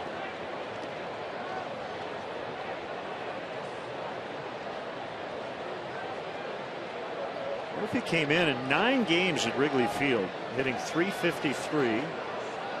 Average going up by the at bat. 0-1. Curve. Close, but he didn't get it.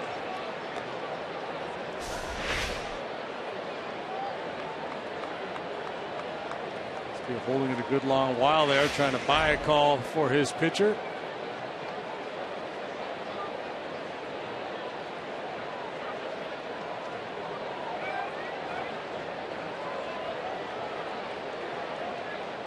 Coming home on a 1-1. Now 1-2.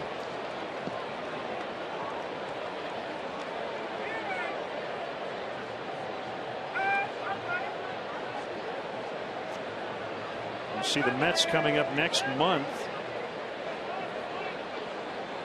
Weekend series June 14th through the 16th at Citi Field.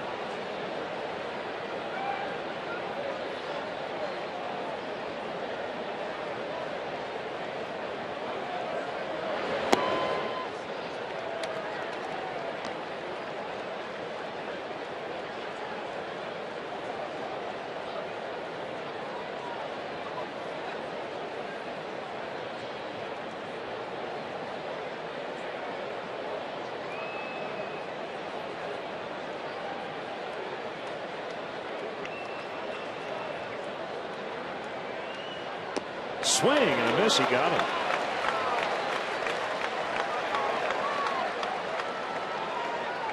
His 4th strikeout, 2 outs.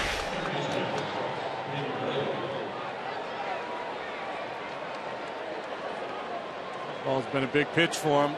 This outstanding run he's having.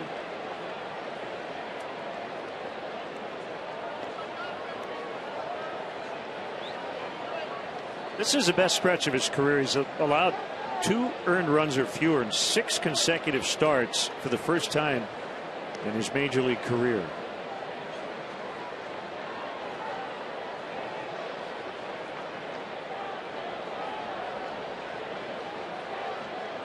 Not out of the woods yet, and it's David Wright, but first we'll check on Bird at second.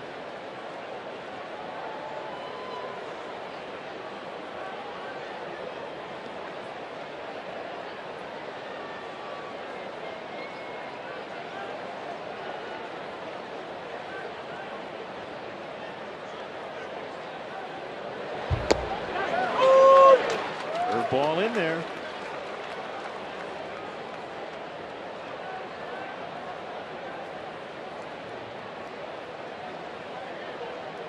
Right, the type of hitter you're really hesitant to give into, and certainly in this situation, even though it's still just the 5th inning, Mike Davis on deck, who's really struggling.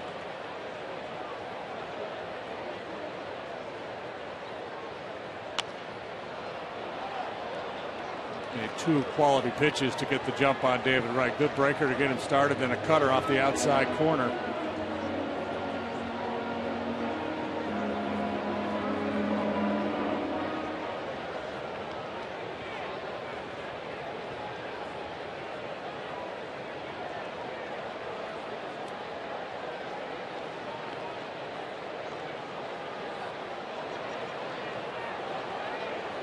Too many empty seats here today. Sun-splashed Saturday afternoon. Cubs leading 4-0. And Feldman's 0-2 to right is high.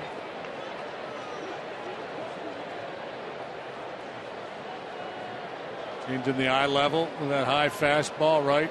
441 with runners in scoring position. Takes on a lot of responsibility in this lineup, especially with Davis struggling behind him. So as a pitcher, you want to take advantage of that. You know he's looking to drive in runs here. So see if he can get into Chase. Chase right there. Look out.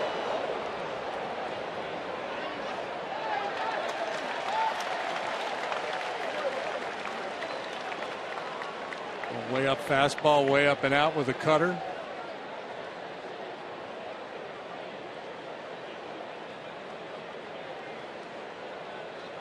Got him in swing mode right now.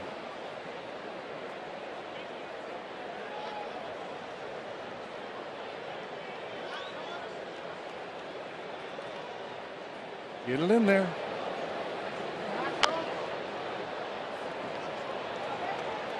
It's a pretty good battle here. A pitcher who's really executing his game plan, and a good veteran hitter who's looking to drive in a run and looking to expand his zone to get it done.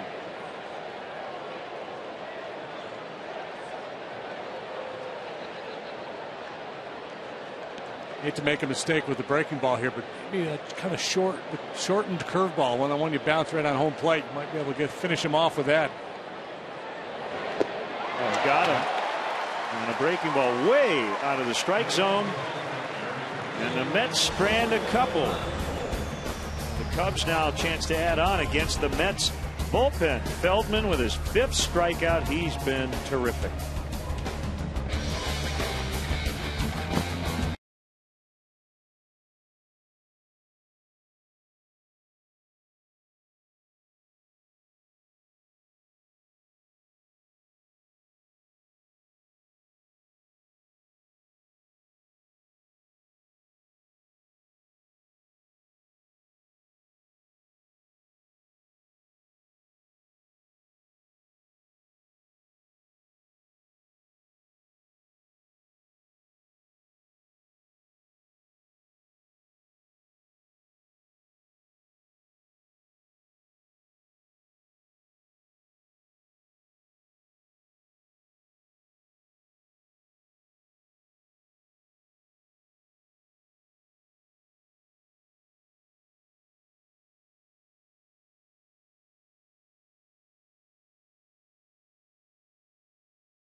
Takes over for Hefner, who gave up 4 runs in the 4th inning. And he's facing a left-handed hitter, Anthony Rizzo. Outside, ball 1. Well, good call on that breaking ball, partner. It's exactly what Feldman used to get David Wright. Really chased a bad one. Yeah, you can tell sometimes when a hitter just kind of, as I said, they get in swing mode. Deep to right. And gone. A laser beam home run for Rizzo. 5-0. Home run number 10 for Anthony Rizzo. One of the running themes the first couple of months of the season has been Anthony Rizzo and the work he has done against left-handed pitching. He struggled against him last year, but that was last year. This year, it has not been a problem. This one did not take long to get out of here. Our forward home run replay showing Anthony Rizzo with number 10.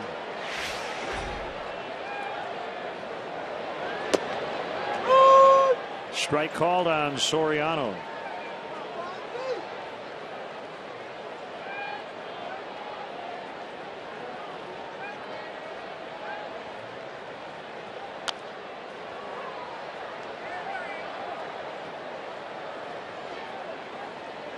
John Hamer, lifelong Cub fan, celebrating his 47th birthday at the game today. He's with his brother Billy.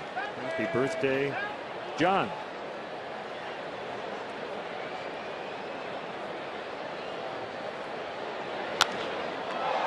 Right field, Baxter. There's a few steps to his left and in. Cheer on the Cubs as they host the Mets tomorrow, May 19th at 1:20 p.m. First 5,000 kids 13 and younger at the game will receive a mini Cubs player figurine. Compliments of Pepsi. Then after the game, the first 1,000 children 13 and younger will have the chance to run the bases. For more info or to purchase tickets, go to Cubs.com. He qualifies. Nate Scherholtz whacks one out in the center, but it's caught by Ankiel. That home run allowed by Robert Carson. The 7th home run he's allowed this year. He's pitched now with these 2 flyouts, 9 2/3 innings. Talk about Hefner having a high home run rate. This guy, very difficult time keeping the ball in the yard.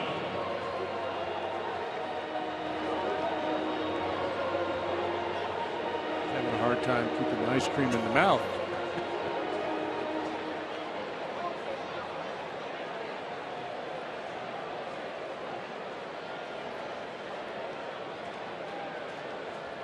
Two outs, and Valbuena makes a slider low and outside.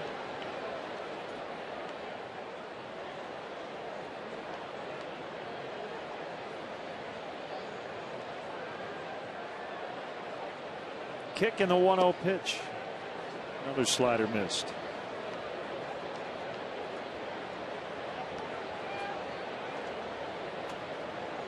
Cubs hitting for extra base power once again. A couple of doubles and a home run today.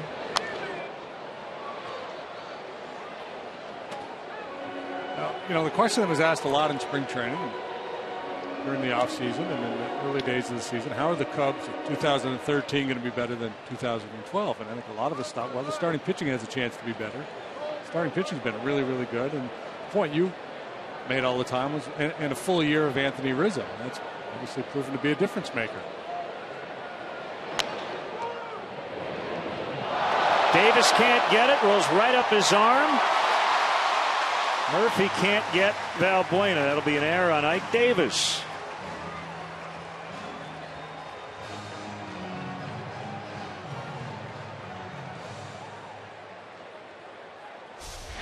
Not going well for Terry Collins and his Mets here today, and Davis just clanks it.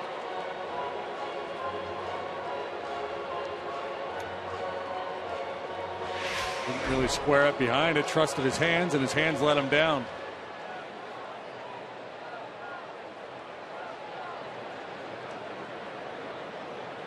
Steele has struck out, knocked in a run, and scored once. Now it was 8th RBI in the 4th. The cynical fan, and there's probably a few of them watching the game today. No. Let's say, wait a minute, Deshays. We're talking about the Cubs being better. They're 17 and 24, and they're 10 games out of first place.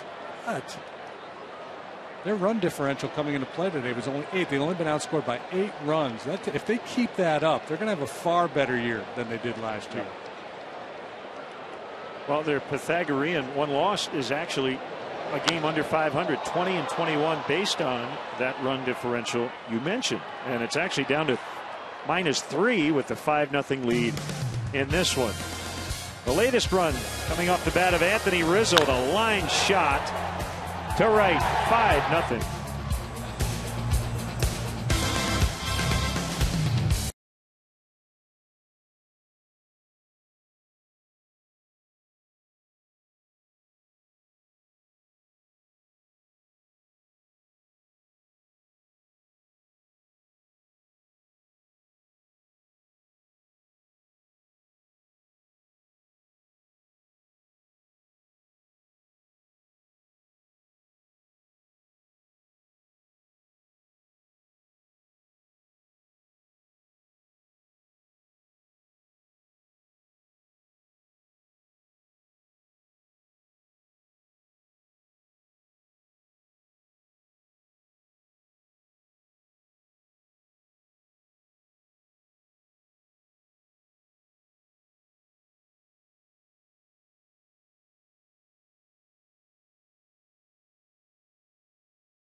Let's take a look back at that at-bat. Probably the biggest at-bat from Scott Feldman's perspective on the afternoon. David Wright up there with a couple men on. Starts him with a curveball in the zone for strike one, and then a cutter off the edge. He's not giving in, just trying to tease him with 2 outs. Wright up there trying to drive in big runs, and Feldman just does a masterful job moving the ball in, out, up and down, not giving in to Wright, understanding that Wright's paid to drive in runs, and is looking to swing the bat and finishes them off with that good tight curveball down.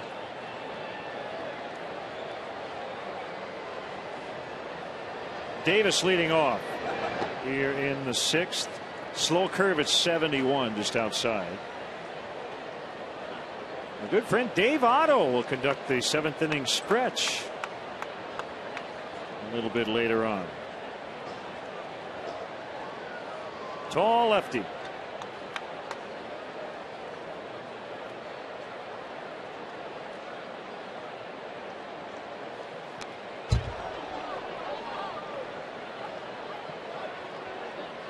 Dave's a member of the All Palindrome team.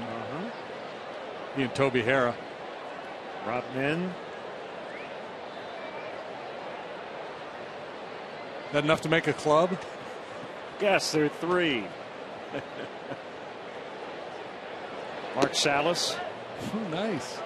2-1.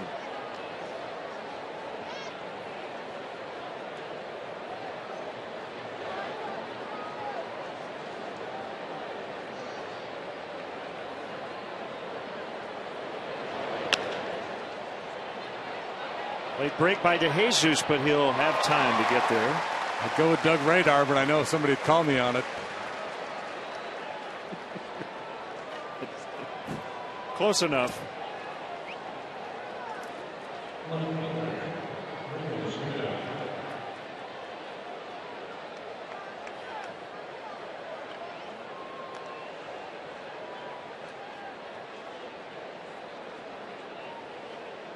We always have fun with Lucas Duda's last name.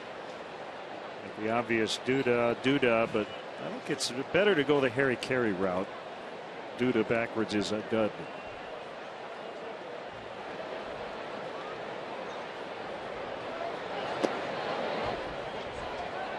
Ball 1. Duda. What do you suppose what ethnicity is reflected in the name Duda? Do not know. There's a dude.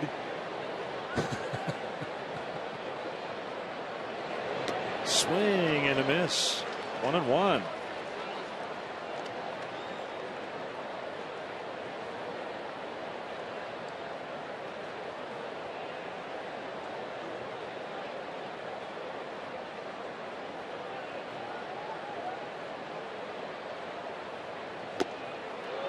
One and two.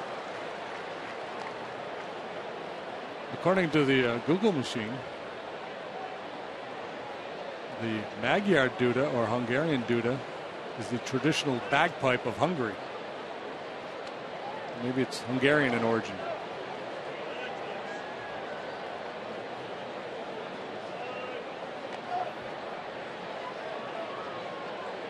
It's 2-2 on him. Buck is on deck.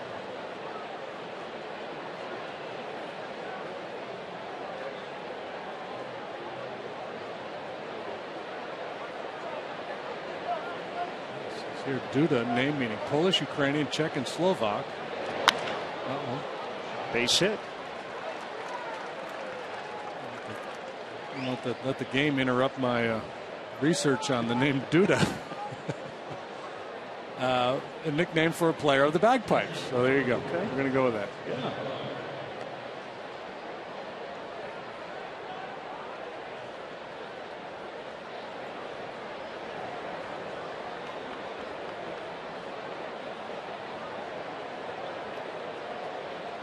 That's one big bagpipe player. He's a big Duda dude.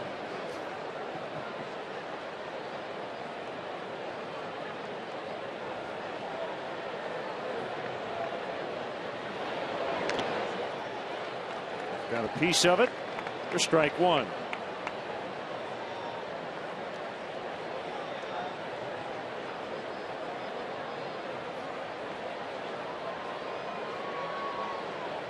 Mets have to feel like their best chance to get to Feldman was that 5th inning. 2 base runners, Murphy, who's been red hot, and then Wright, and he punched them both out.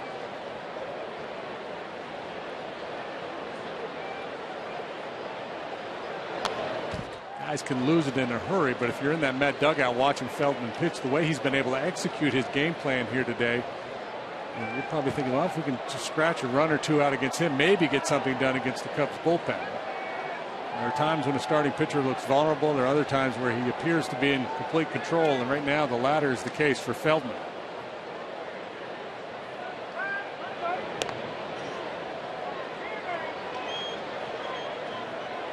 .94 pitches as he works in the 6th, and now action in the Cubs bullpen.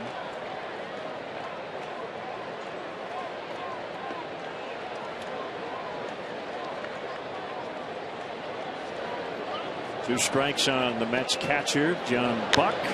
On the ground, they'll try to turn it here. 5-4 to 3. That's it. Mets done in the 6th. Still 5-0 Cubs.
Go. Available for iPhone, iPad, Android, and BlackBerry 10. At Bat delivers Cubs baseball with live audio, pitch tracking, stats, news, highlights, and more. Text At Bat to 31826 or visit Cubs.com for details. All Cubs to this point. We'll try to add on. Leading 5-0. Yeah, that big orange section out there in left center, they haven't had a whole lot to cheer about. Been pretty quiet since the first inning. But I bet they're still having a good time because they're at beautiful Wrigley Field. They are. They're slathered on the sunscreen, enjoying a beverage or two, and watching some hardball. As you can tell, they're pretty quiet.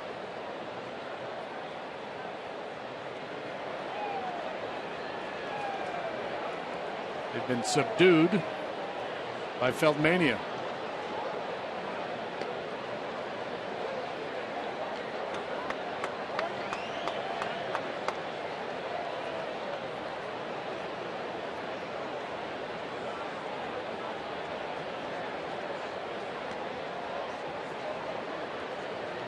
Parsons 1-1.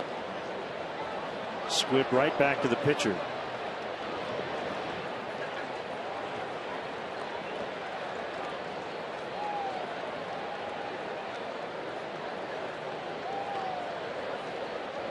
Pitcher number 46, Scott Feldman.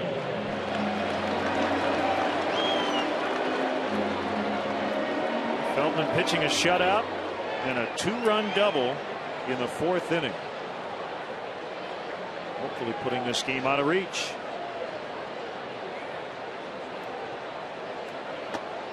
Outside corner at 93, well located.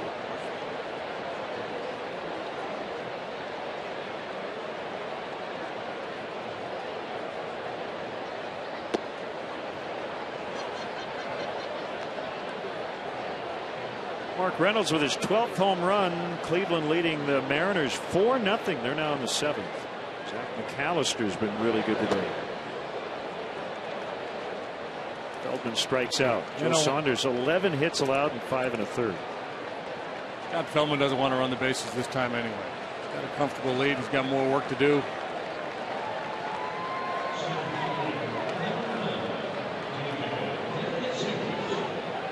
Jesus has struck out twice and walked.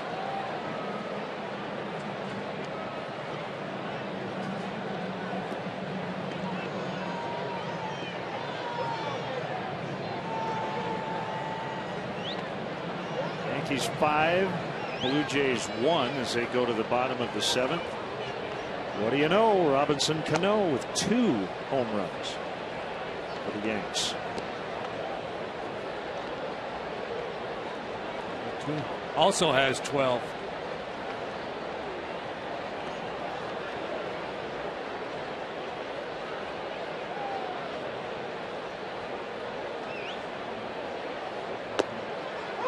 One.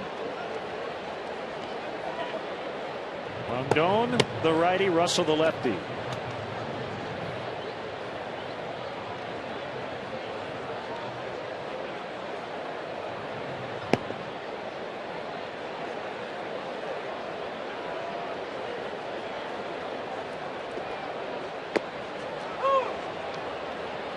Reds and Phillies coming up in about an hour. Bronson Arroyo against Kyle Kendrick. Kendrick at 4-1 with a 247. Given the injury to Halladay, the struggles of some of the other starters, Kendrick has been huge for the Phils.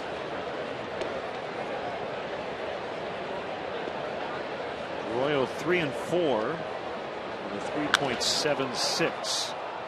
A fly ball to left. Duda, that wind pushing the ball toward the line, makes a catch. The Cubs go down in order. We head off to the 7th. Dave Otto will join us getting set for the stretch. 5-0.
The mentors that shaped his career and what it's like to run one of Chicago's most famous family businesses. Inside look, Rocky Wirtz tonight after Blackhawks postgame live on Comcast Sportsnet. Scott Feldman into the 7th, working on a 6-hit shutout.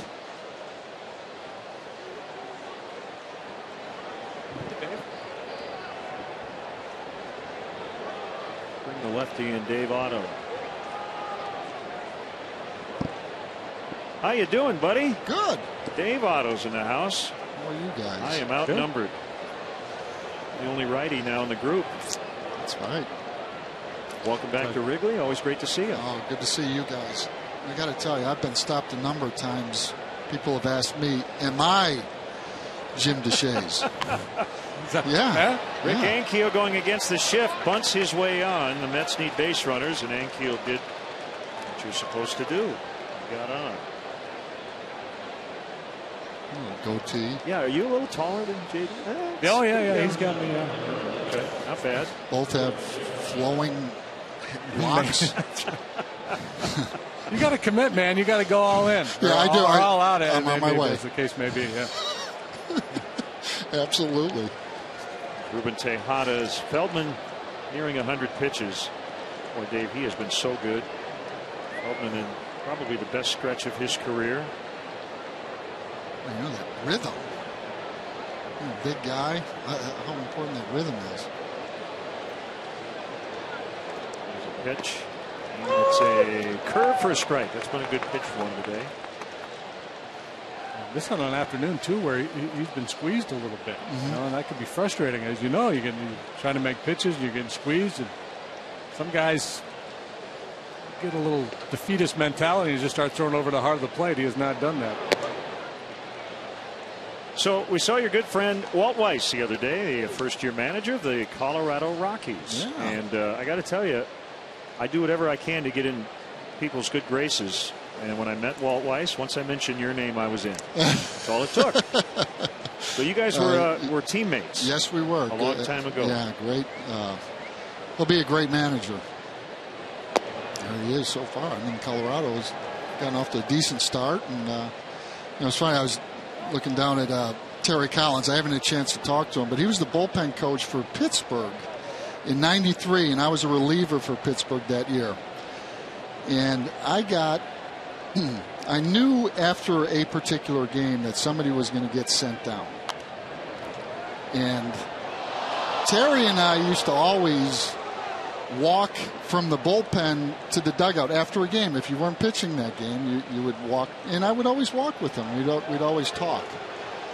And this particular game, and again, after the game, I knew something was going to happen. I knew somebody was either going to get sent down or released. After the game, I'm walking, and Terry's not walking with me. Uh-oh. Good. So foul. So was it what you thought it was? It was. It was. You're looking over. Where's TC? Where are you, man? Dead man walking. Oh, man.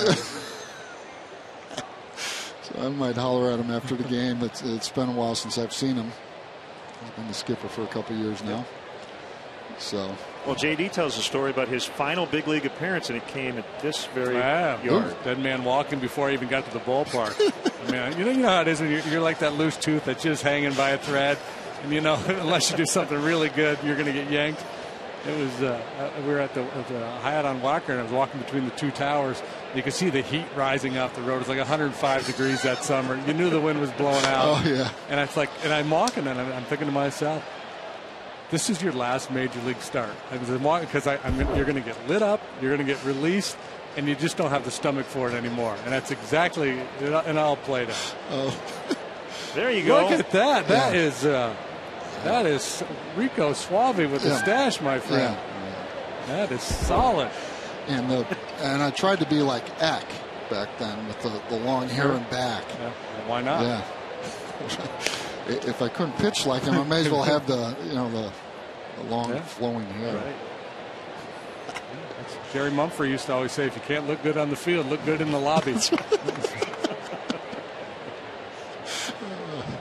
2-2 on Tejada.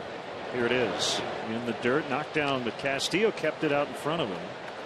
So who was the best manager you ever played for? Do you have a favorite? Boy, I was very fortunate to play for some really, really good managers. I mean, starting with Tony La Russa was super. Jimmy Leland was terrific. So those are probably two that stand out. Yeah. You know, and Mike Hargrove for Cleveland. He had a nice run as a manager for Cleveland. And really, just more than anything, just great leaders. You know, I mean, communicating with guys, and before batting practice, running around, out in the outfield. Sherholtz playing in and really didn't have to move. That's the first out. So you were with the Indians at the old place before they moved in. Right. Jacobs Field. You probably well, when I pitched a lot of empty seats at Municipal. When I pitched there, I packed them in. I mean, there were 7,000 or 8,000 there for those games. I went to a few games there where they announced the attendance at like 27,000, but it held 75, so you still had 40,000 empty seats. Right. Yeah. Oh man. Justin Turner, the batter, and it was always cold there, wasn't it? There was way too much shade, even on a nice day. Here's Turner pinch hitting for Carson. I'm sure nothing compared to wearing the Cubs pinstripes, though, pitching for your hometown team. Wonderful. It's a strike. It's funny, there were times where standing on the mound, you would just kind of glance back and look at just everything from the mound and just go, wow, the place is fabulous. Special place. When it's blowing in. Yeah, it's even more special then. I always said the dream for a starting pitcher was to pitch really well the day before you came to Wrigley. So you pitch well, you can come to Chicago, you got the weekend off, you can go to dinner, hang out, and be a fan at Wrigley and watch the game. Yep.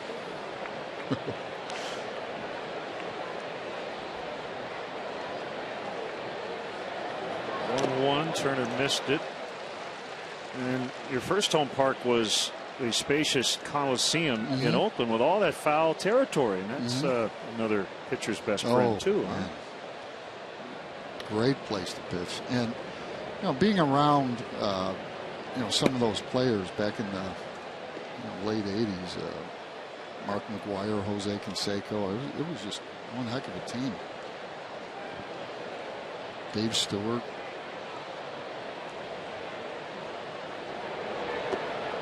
Going outside. Any interesting twists coming up with the stretch? Are you just going to? I'm just going to what?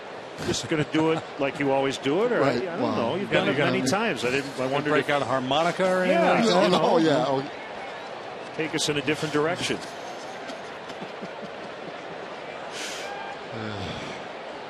Got a lot of people helping you. You always know that. Yeah, absolutely. Turner foul tipped, and he strikes out.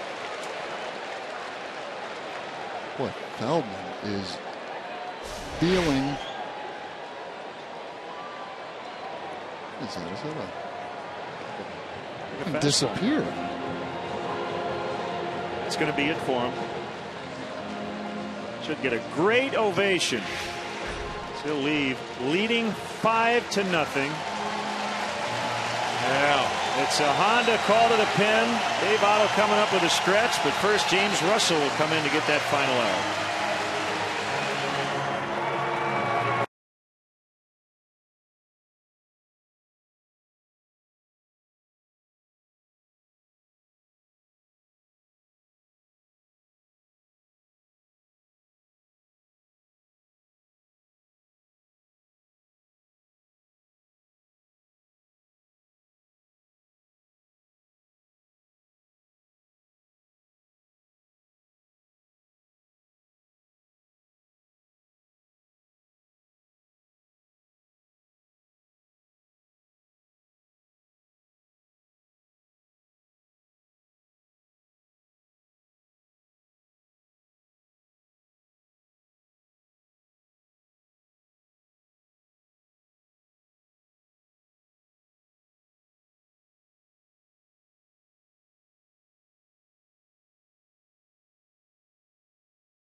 And it's a lefty. James Russell. It's interesting. Dave Otto with us. James has had just a few starts at the big league level. Did not go well. He's really taken to being a short reliever. However, when you talk to him, you still get the feeling that at some point he'd like that chance to start again. You know, I was a guy that always bounced between relieving and starting. You get that relieving down and starting, you know, that can happen. It seems like you're in a little more relaxed state. I mean, you're coming in as a reliever, man. You know, it's game on. Swing and a miss by Baxter. And Russell's a guy, because of the off-speed stuff, you know, he competes well against right-handed hitters as well as lefties, so you could see where he would fit as a starting pitcher, and maybe he has a sense in his own mind of unfinished business. A good change-up away. And not that the Cubs didn't miss Sean Marshall last year, but he really did step in. They needed a lefty to step up after Marshall had that great stretch with the Cubs. Well, and speaking of Marshall, in that trade, Travis Wood has been. My. Yeah, it's only mid-May, but we're already talking about the All-Star game, and just off to a great start. And he will pitch tomorrow. Here's the 0-2 on the ground. Barney will flip. Dave Otto coming up with the stretch. Today's guest conductor for Take Me Out to the Ball Game, former Cubs pitcher Dave Otto. All right, Cub fans, let me hear ya.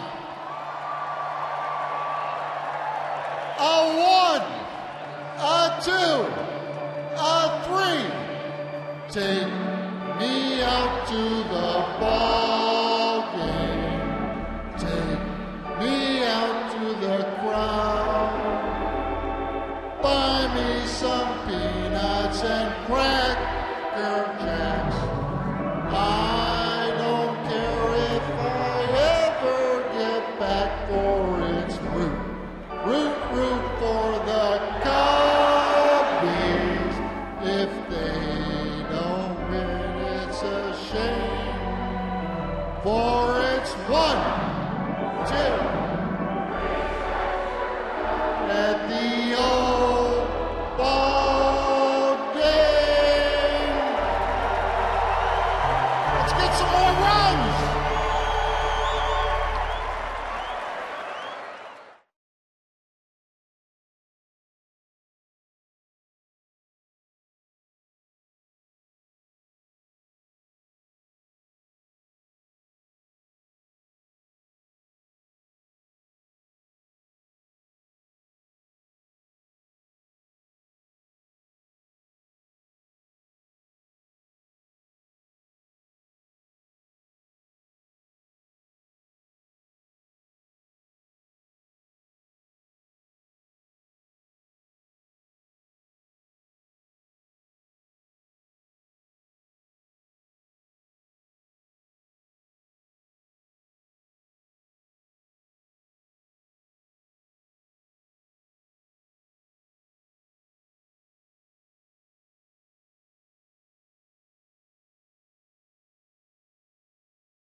Pat Boyle and Steve Conroy will interview players live from the locker room and take you to hear from Coach Q himself. Don't miss Blackhawks postgame live presented by Hawk Ford tonight, right after Cubs postgame live on Comcast Sportsnet. Great job by Dave Otto. Always great to see him here at the ballpark. And a fun one today as the Cubs lead 5-0. New pitcher is Colin McHugh.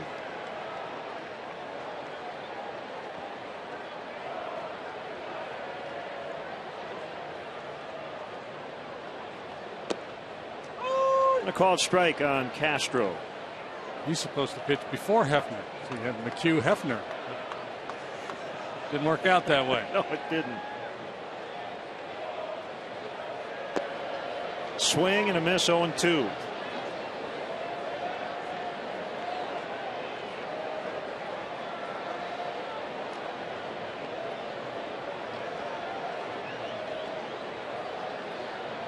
A wind and the 0-2. He got him. A pretty good curveball. 0-for-4 day for Castro. Yeah, good tight breaking ball there to finish him off.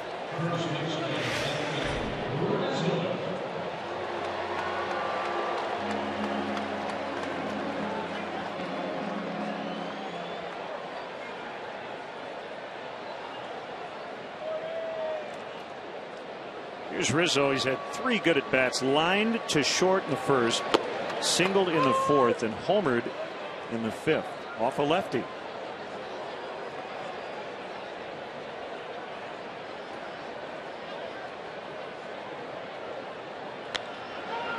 On the ground to Davis. He had to look that one in. And we'll go 3-1.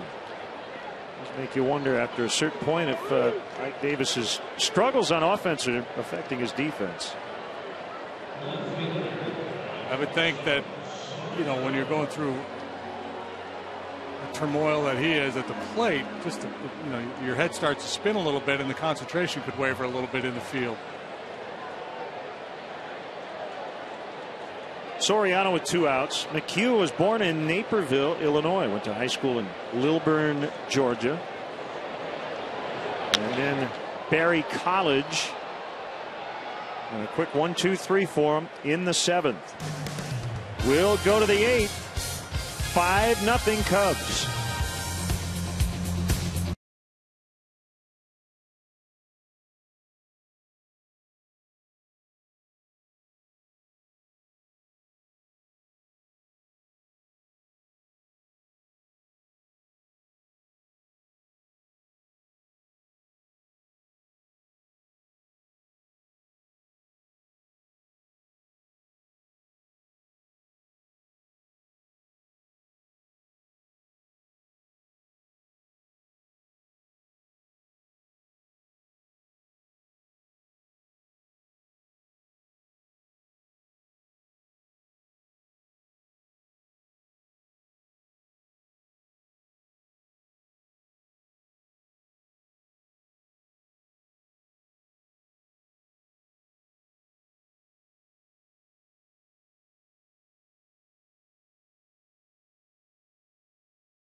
CTA Red Line stops directly at Wrigley Field at the Addison station.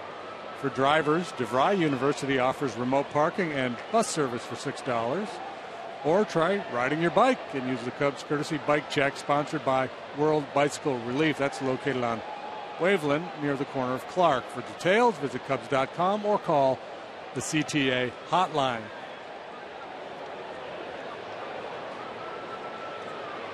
Eighth inning, Russell will continue on. He got the final out of the 7th.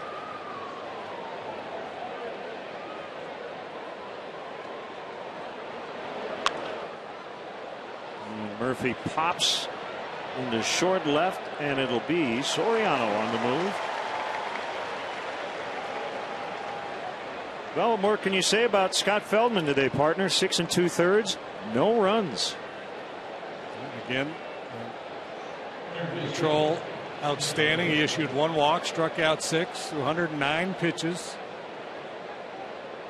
I believe all the hits were singles too.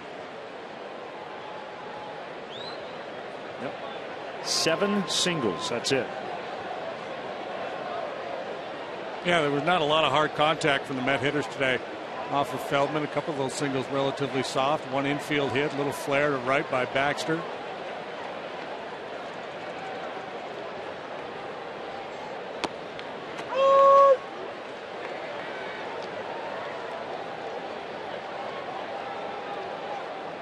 Scott came into the start with a 1.77 ERA here at Wrigley. And I don't believe he had ever stepped foot inside Wrigley Field prior to the home opener.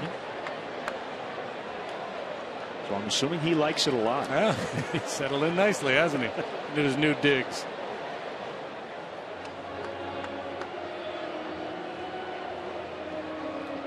Kind of the counter to Edwin Jackson, who has really struggled here in his career and has not pitched particularly well here yet this year. He was good yesterday, though. He suffered a loss, but he pitched well. 6 2/3, 7 hits, 3 runs. He walked only one in that game.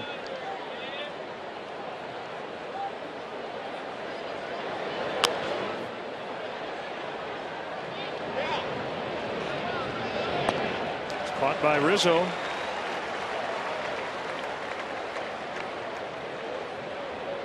Pretty quiet day for Wright. 1 out of 4. Now Davis, who's 0 for 3.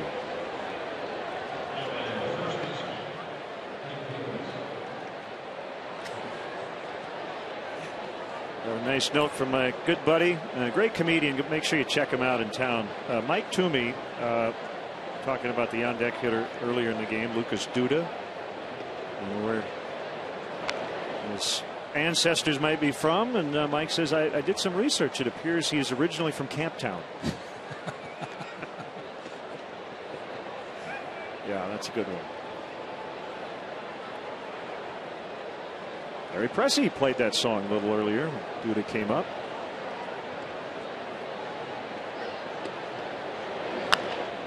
Davis with a ground ball to Rizzo, and James Russell facing 4 batters, retiring all of them. Midway in the 8th, 5-0 Cubs.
And have a shot at a 4-2 homestand.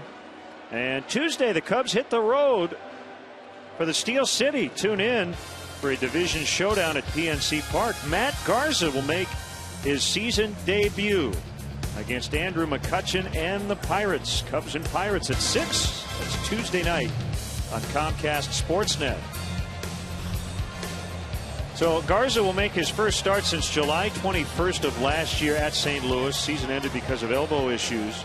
Then the lat injury, putting him on the DL to start this season. Cubs took maybe some extra time just to make sure that he was ready to go, and I think everybody's excited that he will be back on the mound Tuesday night. through a bullpen earlier today, coming off that outstanding rehab start with Iowa the other day. So all systems go for Garza. Villanueva will join the bullpen. Carlos handled it like a pro, according to his manager. He's done it before. And Dale basically says that Carlos will pitch in just about any situation. It won't just be as a long man, as Scherholtz hits one high and deep to right and gone. 6-0.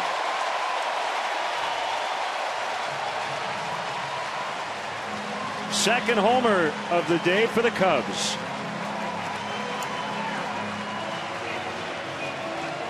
Number 5 for Scherholtz. He really enjoys hitting at Wrigley Field. His fastball, thigh high, middle end. He got it. It's your Ford home run replay, and we'll show you one more time in slow-mo as he gets the head out in front.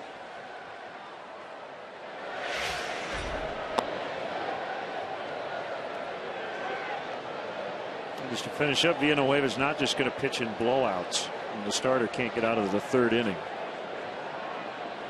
It may be necessary at times, but Dale's going to use him in just about any situation. Yeah, he really has a lot of value, being that he's stretched out. He can come in early in a game and give you 3 or 4 innings out of that bullpen if need be. But I think Dale wants to take a look at him in some later game situations as well. In the center, and Ankiel has to play it on the hop. So Valbuena with a base hit.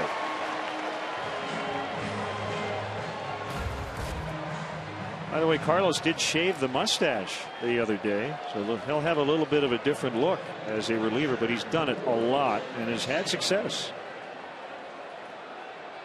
Yeah, and he's thrown the ball so well this year. Not quite as well in his last couple of starts, but overall he's pitched very well. So you don't want to just relegate him to the back of the bullpen, long man mop up type role. You want to see how he can contribute. And what I love about him, and he said it way back in spring training when this was being discussed, he was like, hey, I don't worry about what my role is. I'm a pitcher. They tell me to pitch, I pitch.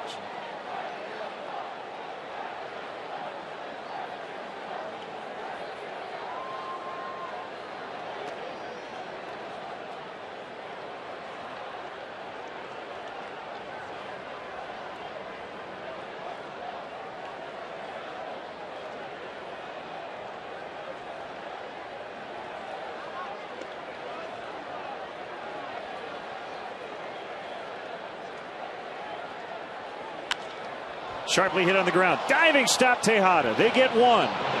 They get 2. Wow. That's as good a double play turn as you'll see. Wow. That's all I can say over and over again. Wow. Incredible play by Ruben Tejada.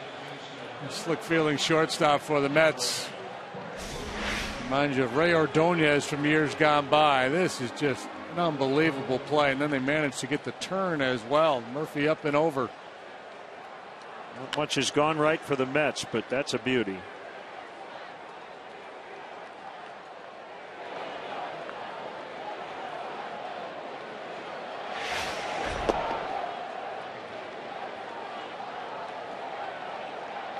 Ball 1 on Darwin Barney. He was out here early,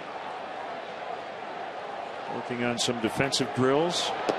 As his manager said, seems like the Gold Glovers outwork everybody, and even after they win the award, they still continue to work, because defense is about work.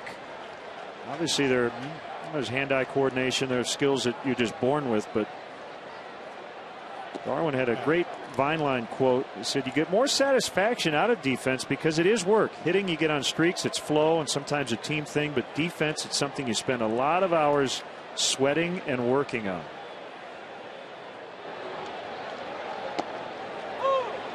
And I think most guys think BP is fun. Just hitting is fun, getting in the cage and taking some swings. And so with only so much time in the day, position players tend to focus more on doing that, swinging and worrying about their hitting. Punched out in the shallow right center. Ankiel will have to pull up because Murphy was there, and so was Baxter, and that had collision written all over it.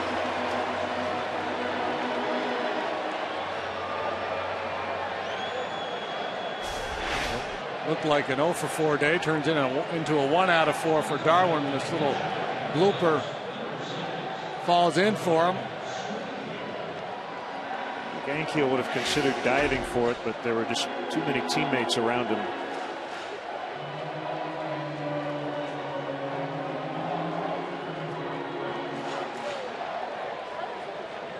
Ryan Sweeney bats for Russell.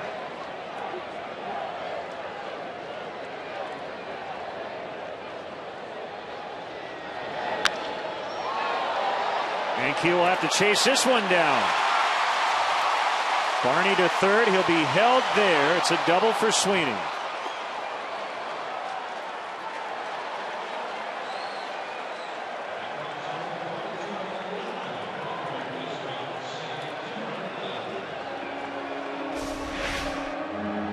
Ryan Sweeney wastes no time, jumps on that first pitch he sees. First one he likes is a good one and a good swing.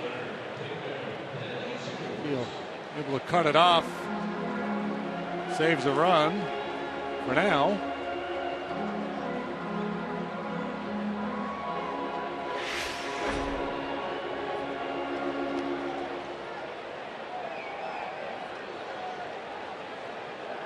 It's the fourth hit of this inning.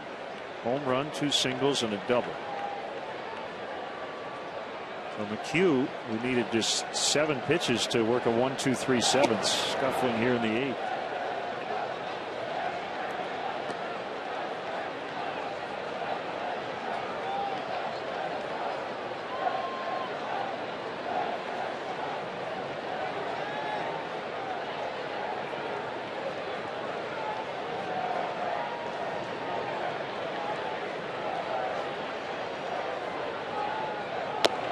Swing and a miss. Like a changeup. Good one.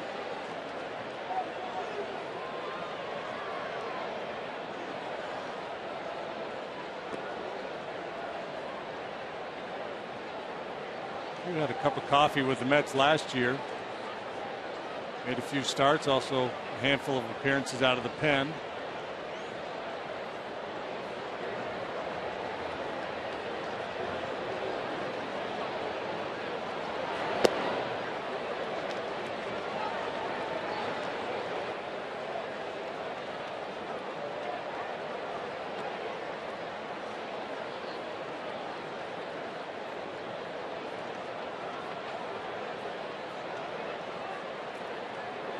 Two and one.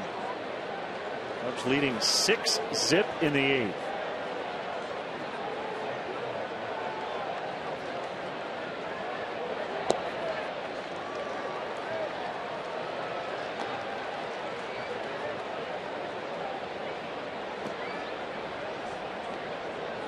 Like Hector Rondon will be given a chance to finish it off in the 9th.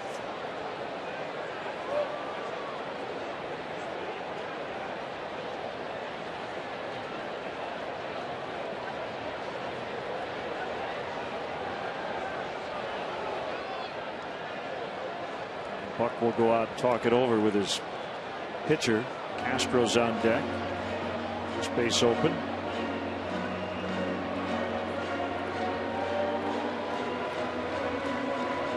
It's over in New York. Yankees 7, Blue Jays 2, the final.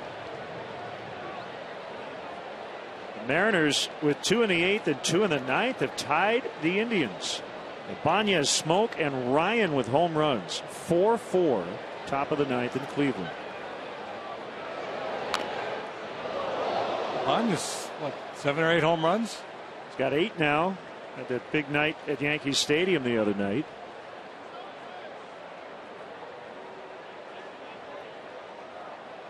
So he has connected 4 times over the last 4 days. Check that.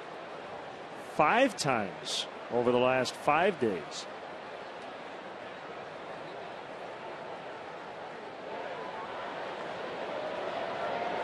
And he's hit 6 in the last 8 games.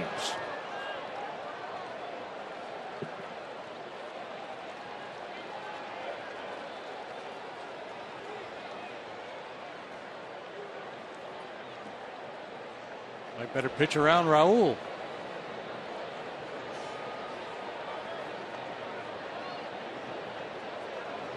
Check that, 6 homers his last 7 games, including today. 3-2 on DeJesus. Second and third with a run in. And a pop in his shallow right. Murphy can't catch it. 2 more in. 8-0.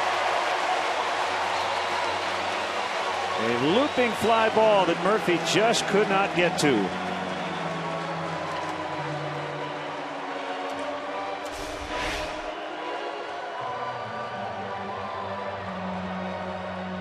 Barney hit that little blooper, and now DeJesus with one of his own. Cubs playing that on big time here this afternoon. Castro's the only guy in the starting lineup now who doesn't have a hit. Last chance to extend his hit streak to 8. Big crowd of 38,766 has enjoyed it, except for one section in left center. And to their credit, most of them have stayed for the entire ball game. The fact that their team's getting whacked.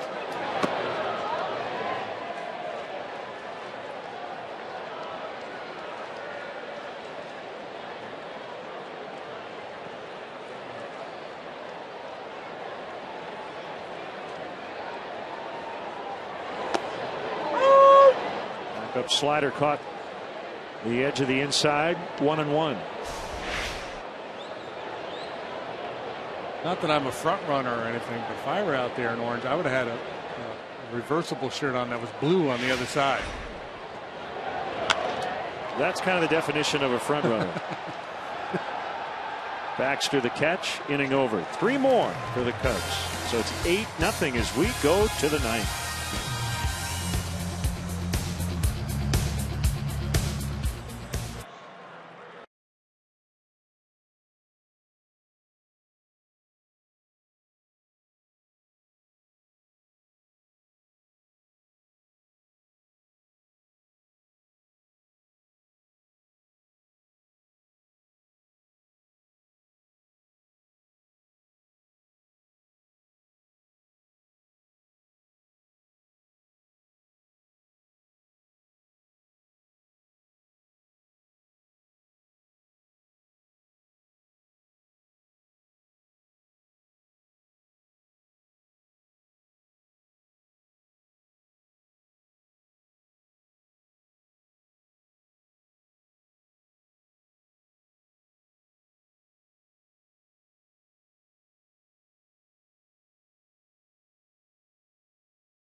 The top half of the 9th inning.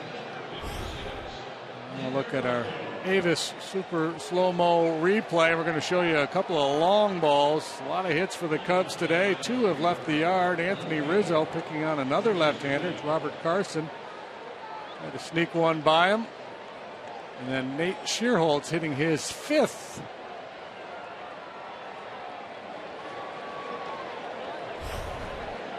Good day for the Cub hitters. Rizzo and Shearholtz with home runs. Everybody in the Cubs lineup contributing with at least 1 hit today, except for Starlin Castro. So Rondon on the mound. Ryan Sweeney also playing left. Soriano done.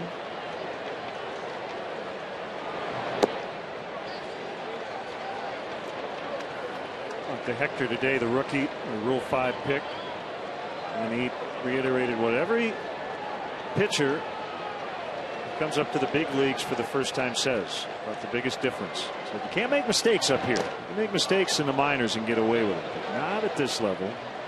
Not to the degree. It's a percentage game. You get away with some up here, but far fewer at the big league level than you do down in the minor leagues. Rondon trying to finish his 4th game of the season. Well, Mets fans, it's like they're just rooting for their team to break up the shutout.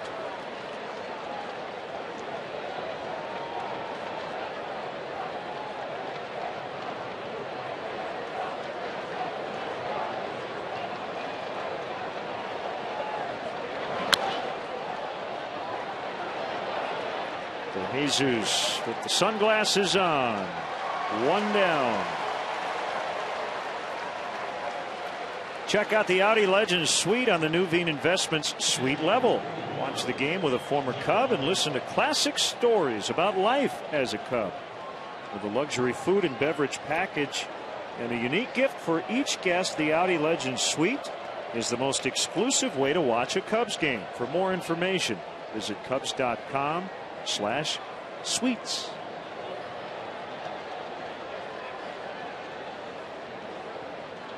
Buck 0 for 2 with a walk, make it 1 for 3 with a walk.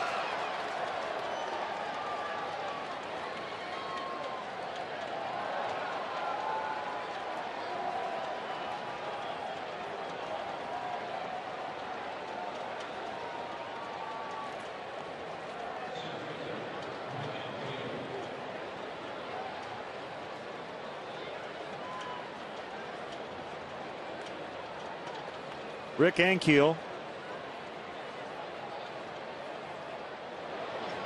Just a little bunt single against the shift last time up.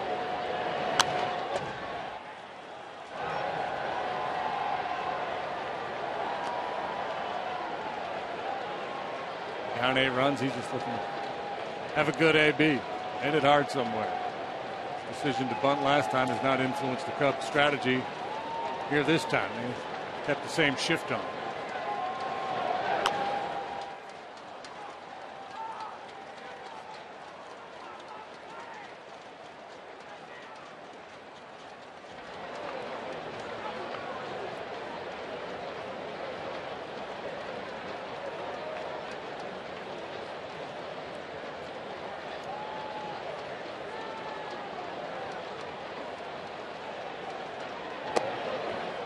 One and two.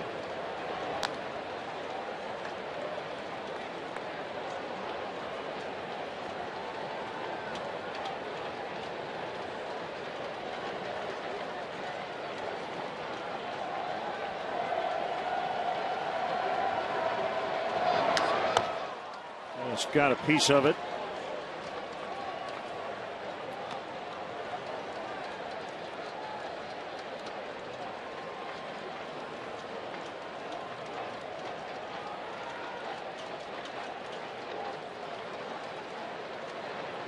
Interesting the way they're deployed over there on the right side. A lot of times with that 3 men on the right side, the second baseman or whoever's playing that spot would play deep.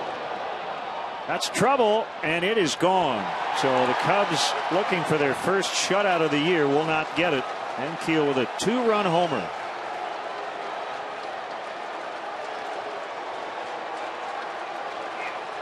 No sooner will I say deep than he goes deep and gives that Met cheering section something to cheer about today.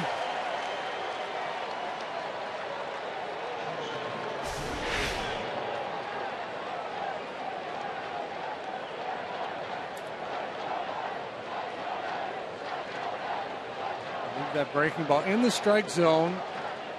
2 strikes on the hitter. You're asking for trouble. One he'd like to have back, especially with a guy like Ankiel who swings and misses so much. You bury that one down in the dirt. Good chance he'll chase.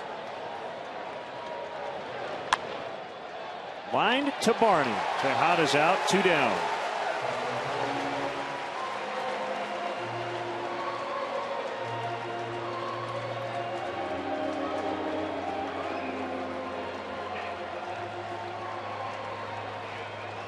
Jordani Valdespin will bat for Tejada, rather in the pitcher spot.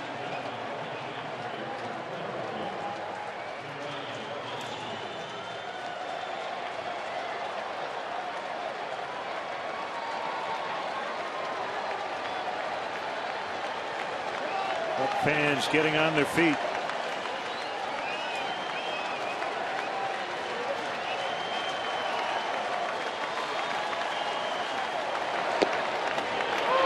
And a strike.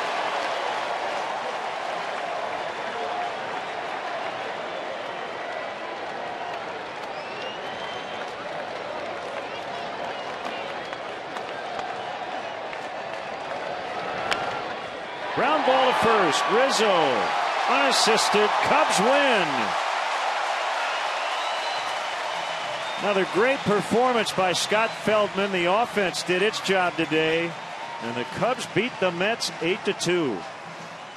Yeah, good solid win. Well played, all facets of the game. Feldman leading the way with his arm and his bat, but plenty of contributors in this one this afternoon. Our GMC professional grade player of the game, Scott Feldman, 4-0 over his last 5 starts. 6 2/3 inning of 7-hit shutout baseball today. 1 walk, 6 punch-outs, 1 2-run double. Feldmania. It's taking over the town. Great job today, JD, and for my partner and our wonderful crew here at Wrigley Field. I'm Len Casper. The final score: the Cubs 8, the Mets 2. Tuesday night, 6 o'clock, Cubs and the Pirates. Matt Garza will make his season debut here on CSN. We are not done yet. Coming up next, Blue Cross Blue Shield Cubs post game live.